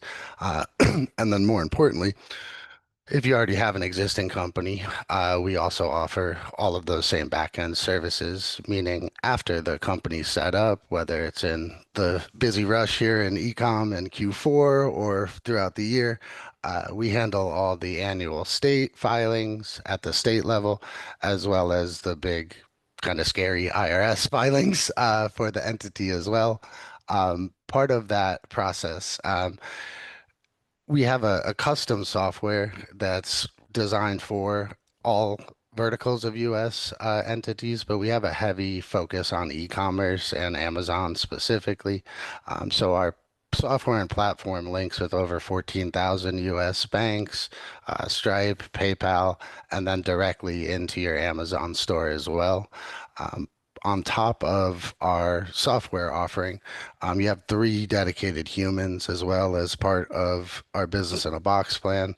So you'll have a an account manager, and that's like your personal customer service guy or girl. They can hop on calls with you anytime throughout the year. They're available by email and chat, but they can help with about 85% of things that come up, anything that's not like super deep tax or bookkeeping related. The second human you'd have on your team with Dula is we have, I believe, about 15 at this point, in-house CPAs, certified public accountants, so licensed U.S. tax preparers. They're here to answer any and all U.S. tax questions, top to bottom, but then more importantly, based off all the data from your U.S. business's bank account, its Amazon store, its inventory, your CPA here at Dula will just flat out file all the U.S. taxes for the entity at both the state and federal level with the IRS. And then third human you have at Dula is you also have a dedicated human bookkeeper. So on a daily and weekly and monthly basis, they go into the transaction log that is generated from your US business bank account or accounts, also from your Amazon store. So essentially, there'll be a full transaction log of all revenue, all expenses that come through the US company, and that dedicated human bookkeeper tags and categorizes all of them. We want to aggressively find as many business expenses and write-offs as we can, because our goal is to legally and compliantly lower this company's net overall profit, which is ultimately what you're being taxed on. But that also does tie into our e-commerce analytics platform, which again, it all lives in one customized dashboard and receives and feeds all this information in from any and all financial accounts for the company, as well as of course, the Amazon store specifically. We also integrate with Shopify and most other e-commerce platforms, but Amazon being the main focus. So we really look at the challenges that founders face and the services that we offer. We try to kind of silo those into four main categories. So first one, of course, being formation. As I mentioned, whether you're here in the United States or you're abroad or U.S. citizen or non-resident, if you do not have a U.S. entity, we handle that process top to bottom. So we provide all the U.S. addresses. We form the U.S. company in any of the 50 states that we have here.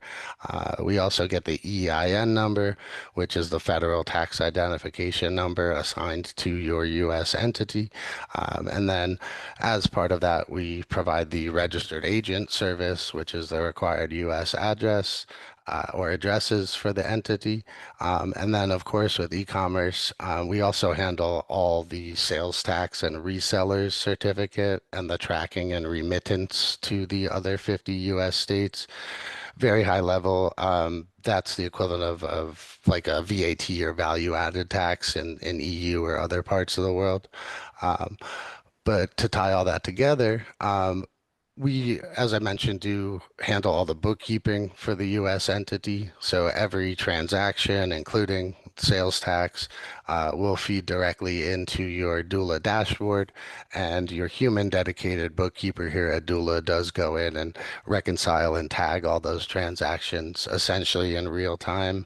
And we always do a hard at the end of the month reconciliation on every transaction as well. And then tying that into sales tax, we also offer the monthly and quarterly closings for that aspect. We also can and do file quarterly taxes with the IRS, our federal government, for the entity as well. That leads into the second human that you have here at Dula, which would be your CPA. And you can book calls with them throughout the year if you have deep, complex tax topics you want to go over. They're also very quick on email if it's just a quick question like, hey, can I write off this plane ticket? But calls or no calls, they'll take the aggregated data feed that we have from both your Amazon store and your US business bank accounts, and they will just handle all the US taxes, which basically are broken into three main components in the e-com world. There's the sales tax charged on each sale or each item that you're selling. There's in most states, not Wyoming or Delaware, there is annual state taxes that get filed with the specific state that your company's filed with.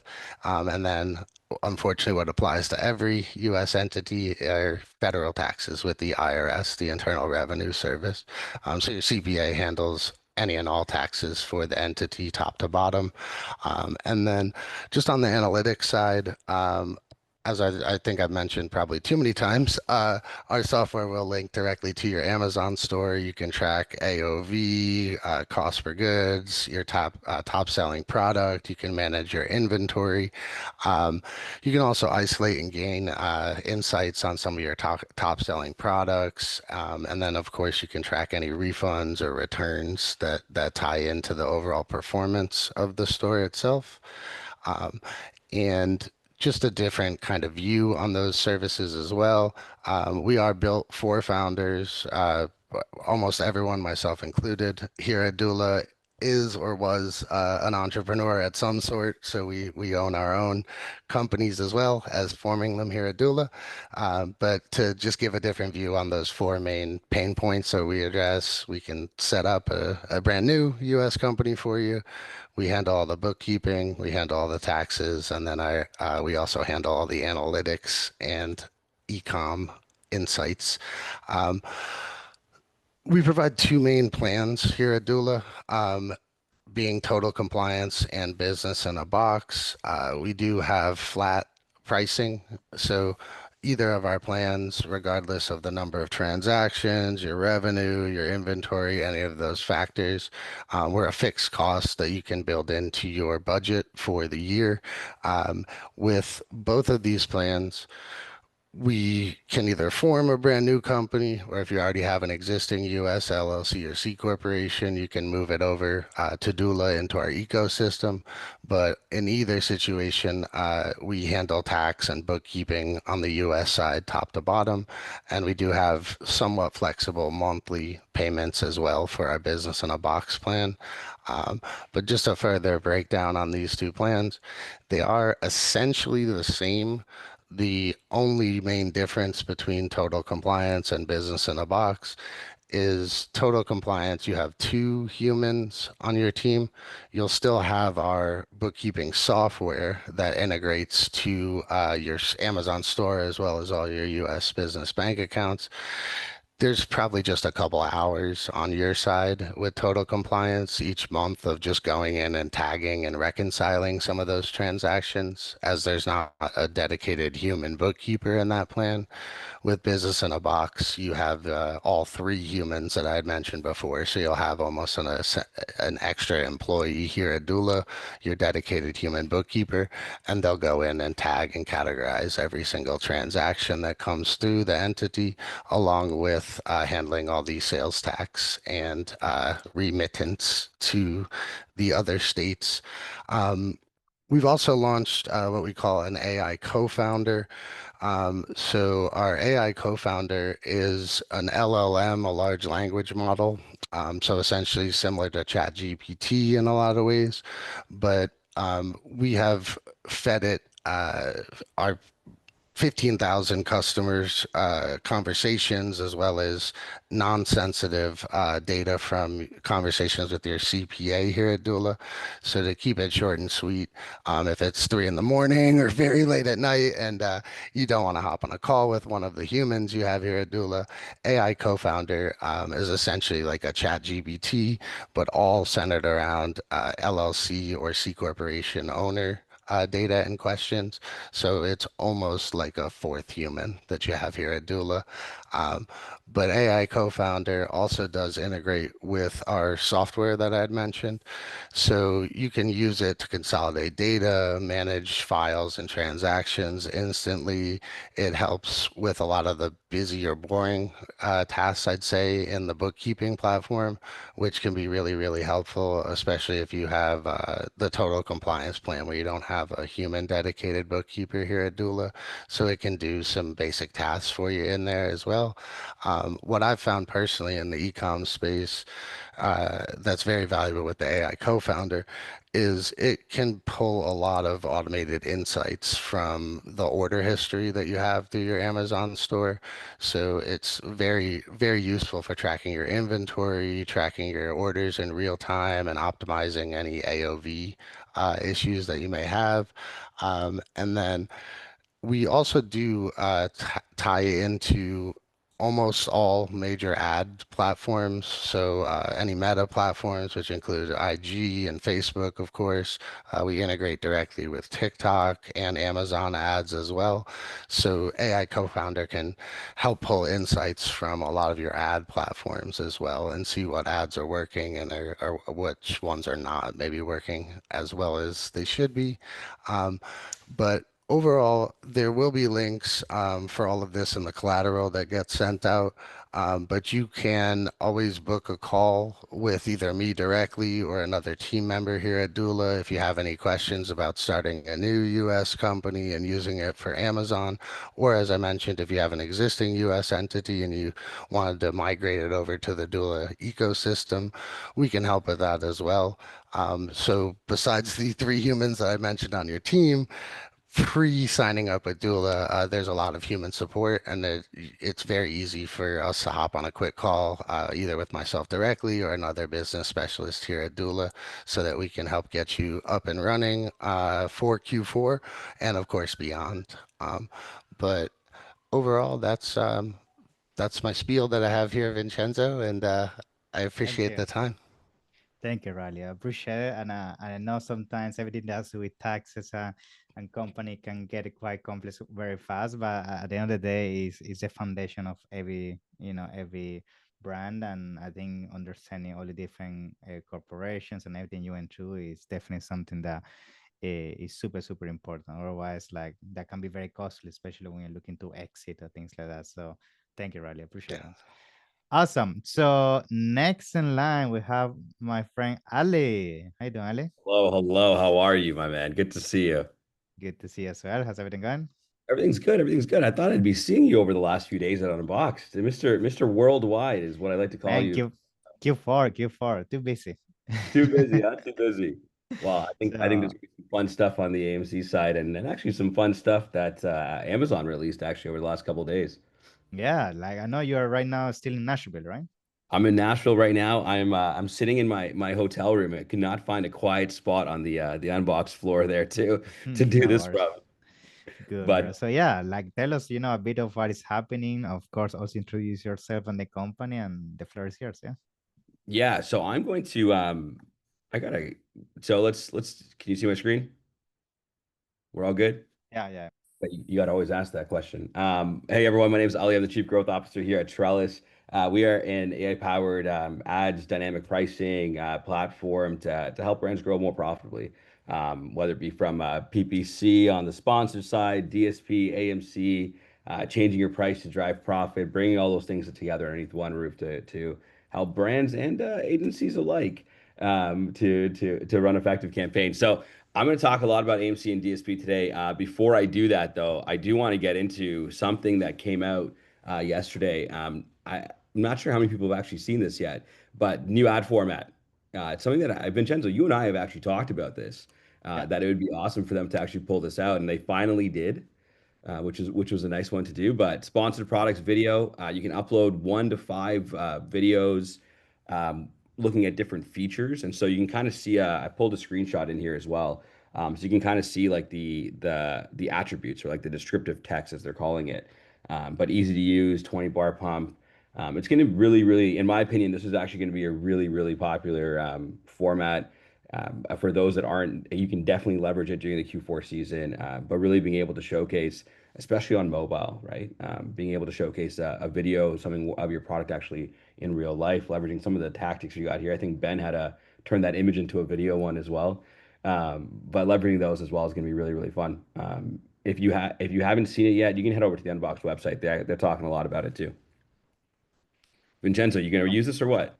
Yeah, of course, man. My team is already working on this. What do you think? Yeah, yeah, you got it. Yeah, to stay Um, ahead of the curve always, You have to. You have to. Yeah. The other one that I really like and actually really helps a lot with my conversation having today, the 25-month look back window. So for those that didn't know, AMC would only allow for 13 months of ad traffic look back. Now they've expanded that back to 25 months. And so think about your long-term trends. Think about looking at how do I look at Q3? How do I look at Q4 in 2024 and in 2023? A lot of this data will help look and identify how your performance is being driven beyond just the time horizon that they had before. And so if you don't have this already, you can actually head over. AMC is being democratized for everyone.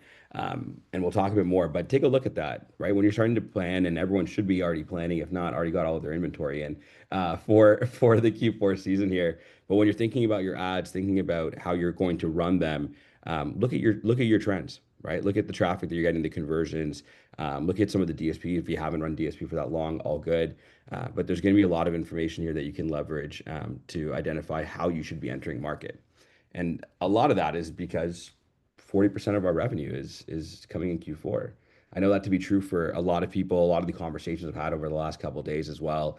Everyone's in the thick of it. That's why Mr. Worldwide's not here as well, helping drive that revenue gain for his brands that he works with too. And so for every single one of us, this is our biggest time of year. The opportunity and the impact of Q4 is massive.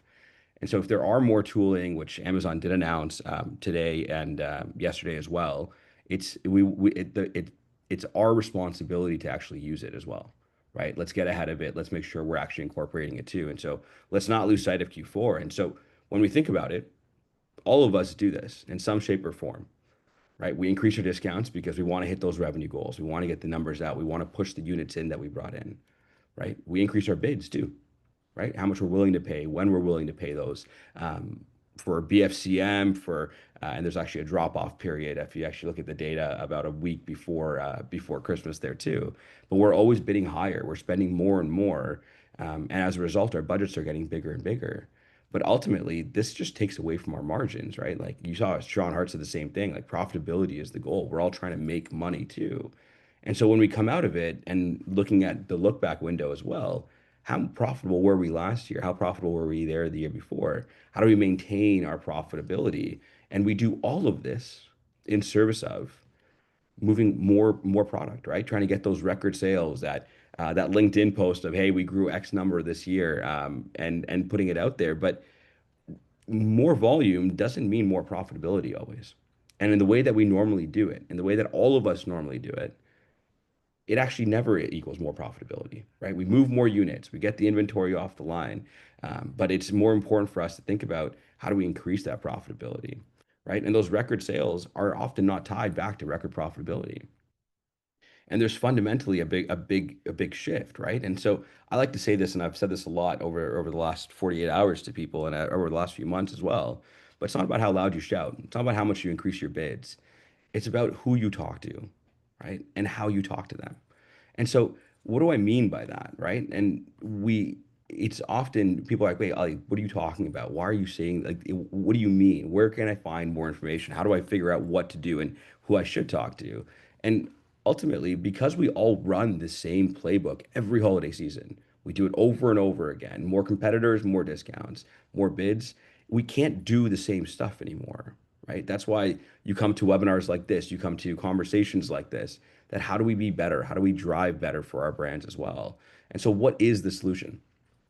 If you saw the topic for my presentation here, it's AMC and DSP.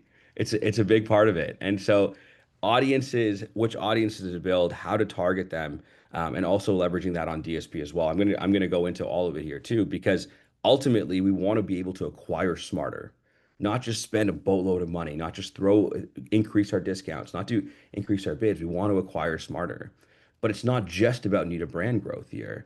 It's also about making sure that the people who buy from you, not just the ones that buy frequently from you, but also the ones that bought in the last holiday season from you are able to actually come back to you and buy again, right? And the last part of this is monetize smarter, right? Let's get bundles in front of people. Let's actually increase our AOV during this holiday season so that when we do acquire that customer, we're more profitable as well, right? And so we can be more profitable. It fundamentally, we actually can. It's just shifting the way we think about it and leveraging the tooling and infrastructure that we have available to us as well.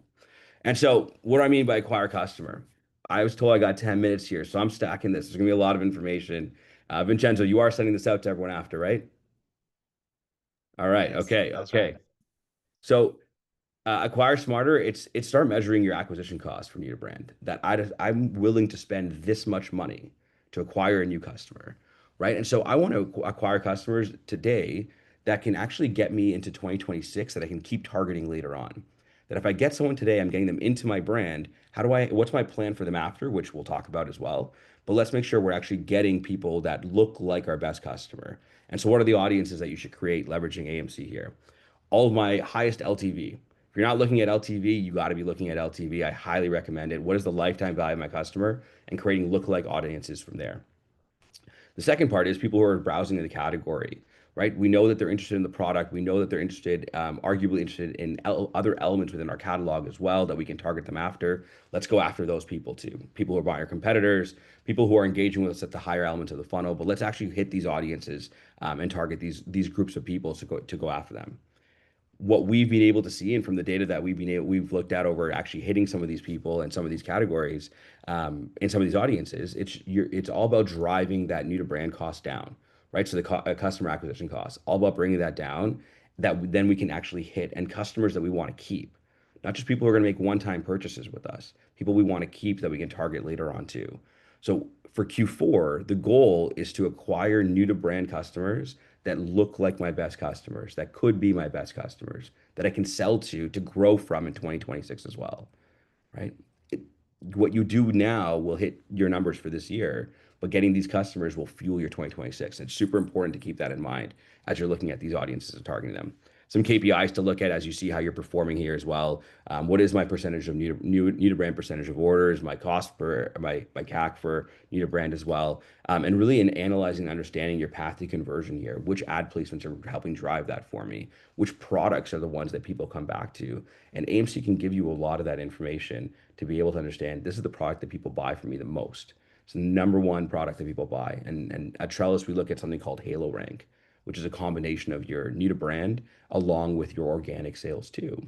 Sorry, your paid and your organic sales. And so, what is the number one product that drives the most amount of revenue for me across my entire catalog? That's the one we want to get people into because we know that we can get them to buy other things from there too, right? So what is that gateway product? And that's the one we want to hit. So when you're thinking about acquiring smarter, it's all about new to brand that will help you acquire that customer today that you can also hit them again next year as well. So let's talk about retain smarter, right? It's we have we want to keep customers who are those one-time buyers. There's so many brands that exist and so many products that we have that people only buy from us during the holiday seasons or because it's on sale or whatever it may be. And so those seasonal gifters, the people who we need to nurture, we want to focus those, not the people who repeat automatically. Forget the people that already buy from you. We're going to target them in the same way we already do, but let's focus our spend to go after the people that buy from us on the seasonal cycle, right? AMC is going to help you with a lot of that. So who are those one-time buyers over the course of Q4 last year? Who are the one-time buyers that even hit you at Prime Day as well, right? Who are those customers for you? And let's make sure we're capturing those audiences. And so you're seeing one-time buyers, seasonal gifters. I talk about cross-sell audiences here as well. I don't know if I have nearly enough time to actually dive into that, but I highly recommend that and hit me up. My information is available pretty much everywhere on the internet at this point. But hit me up. I'm happy to talk to you about that too. But it's people that we can actually, they bought product one from us that we can hit them with a different product this year. And on the next one, I'll tell you about what type of products to hit them with. The outcome here, we're actually going after people who exclusively buy from us, not the ones who are already going to buy from us because they repeat all the time, but the ones that buy from us on that one-time cycle. That's how we get the retain smarter, that their gifts are our products. And we want them to come back and buy that over and over again, right? So what is that repeat purchase interval for that segment, the purchase rate from that segment, and what is the LTV that I'm driving as a result of that for that audience, for that group of people, for that brand? I see Vincenzo nodding his head. He's like, I think he's doing all of this right now. It's a Bible for me. Yeah, exactly. Exactly. It should be the Bible for everyone. And this is the last part here, linking all these together, right? That you want to not just sell them one product. How do I hit them with a bundle? How do I hit the holiday bundle? Right. So how do I hit them with the multi-packs or the multiple? And those are the ones you want to get in front of those people as well. That, hey, you bought one last time. once you buy a couple, once you buy three, let's actually target them to increase our AOV, right? And so we know what customers already want. We know what they buy already. And if you don't know that, you got to look at that in your data. If they buy product one, product A, what do they buy next? Product B, product C? In turn, let's make sure we have those together there for people to actually buy the entire set, decreasing with the same customer acquisition cost, but increasing our AOV, making us more and more profitable on each one of those sales. So a larger, the bundle audience bought X, but not Y. We know what they bought before. Let's hit them with that. The multi-pack audiences and the cross-category gifters, and so people who are looking beyond just that individual category they're searching into. And so, and even better now, a lot of these audiences you can create on your own with the what they announced at Unbox as well yesterday, right? The agentic stuff that they did there too. And so the outcome of that, we're just getting bigger basket size. That's just the sole goal here.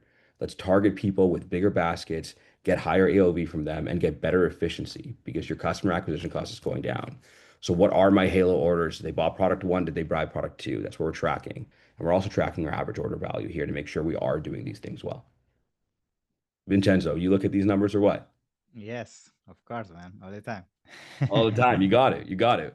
Right. And so fundamentally, we can all buy sales in Q4. You give me, I was having this conversation right before this actually. It's like, you know, I want to make sure I hit my revenue target. And he's like, I have as much money as I need to hit my revenue target because that's what I have to report back onto as well to my boss and everyone else here, to the brand owner. And I get, but you're just buying sales. It doesn't make any sense. You don't need to buy sales anymore. Let's buy customers. Let's do it effectively. Let's do it smart, right? And if we do it well, we will actually buy better customers, right? We'll keep them for longer. We'll get the customers in today that we can sell to tomorrow. We'll get the seasonal gifters in that normally buy from us that we can increase and give them more of a higher basket size, right? And so you can do that all with AMC and DSP. A lot of you are saying, well, Ollie, all you said was AMC. We just did audiences, all of that. I've actually put together a strategy matrix because in 10 minutes, there's no chance I can walk you through all the DSP campaigns that you need for it. But at the very least, you got to start with the audiences. And so in this matrix, this is actually breaks down everything here. What your increased need of brand is. There's the three categories I talked about, fueling your 2026 growth, your why behind each one of these, the audiences that I referenced there as well, how you leverage DSP at the top of funnel for the middle of funnel and the bottom of funnel as well. Right. And so each one of these is going to break those down. And then also the impact that you'll have to it, right? What is my LTV impact? What is the lifetime value impact for me? What is my customer acquisition cost impact? Where I'm looking at short-term profit potential, but also long-term profit potential as well. Because if we're only looking at Q4, we're going to lose sight of the fact that we can actually get customers today that we can hit again in 2026. I can't stress that enough. This is your time to acquire new customers, not just buy sales, right? And so I really wanted to. That's all of this is here. You'll get this. Vincenzo's going to send it out to you. But at the end of the day, you want to hit me up. More than welcome to. My contact information is at the bottom there too. Hit me up on LinkedIn. Shoot me an email. Happy to talk about all these things. Fundamentally, Q4 is when we hustle, but not hustling to make the sales for Q4, so that we can hit 2026 and win bigger and better. Yeah. Thank you, man, Ali. It was great. And, you know, we always have this conversation when we see each other all the events. And I definitely think that, you know, combining AMC with DSP is definitely going to unlock that tap into the consumer that was never possible before. And That's I it. think you explained it so beautiful there. So thank you Happy to, man. for the And slides, man. Yeah. I get really excited about this stuff. Like I'm amped up sitting over here. I'm sitting in my own hotel room by myself here. But CPCs are only going up. Everyone said that, right? So let's look at CPMs, right? Yeah. Let's go for CPMs. It's more cost effective. You can win in different ways, right? Let's target those shoppers and remind them to buy off, like let's hit them off Amazon, right? Let's follow them somewhere else, right? And say, hey, don't forget, you bought this last year. Come back and buy this gift again. Oh, that's a great gift idea. I forgot about that. Right? Like, let's make sure we get in front of these buyers. So CPCs are going up, but don't lose sight on CPMs, man. But I know you know this, my guy. But thank you for having me. Awesome, man. It's a pleasure always. So, guys, we are at the end of today's webinar. I'm just going to allow like 3-4 minutes max to just answer some of the questions. I see they're still here on the back end. And then we give our official closure to today's webinar. So I see one of the questions we got in here is regarding MC asking if it's it's a third-party tool or not. No, this Amazon Marketing Cloud, Mohammed, this is part of the Amazon toolset. So all the sellers should be actually be attributed access to this. So if not, you just can raise a case directly with Amazon or directly with Amazon Rep, and you should get access to this. Yeah. I don't know if anybody else wants to add something to that, but yeah. That's entirely it.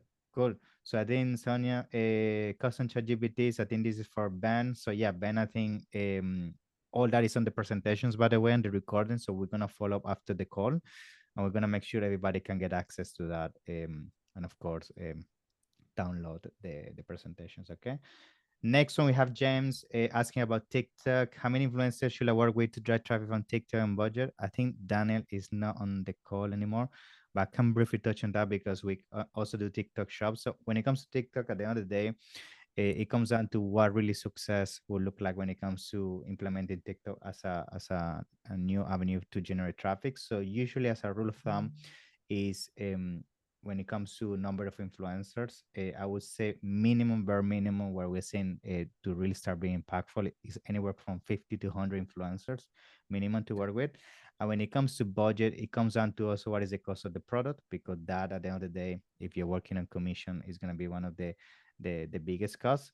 But I would say allocate for TikTok if you really want to make it impactful, another usually 3,000 to 5,000 minimum per month, because the thing with TikTok, you need volume. Influencers, especially today's age, because they know how important they are. They're getting very expensive. So allocate usually between that range to make it impactful. Vincenzo, I'm gonna add something on here. I think people always forget that what they've learned on Amazon and what they've learned on selling as a whole, and how they apply it somewhere else. At the end of the day, exactly what you said is accurate, right? Like that 50 number there, it's all about driving traffic. And so how do I get enough people to send enough traffic? That's ads, right? Why do we spend on ads? It's just getting traffic, getting the eyeballs, getting the impressions. And so you're paying for impressions there, and you're spending that time. So influencers are a big win, but don't think it's only one. You need as many as you can get.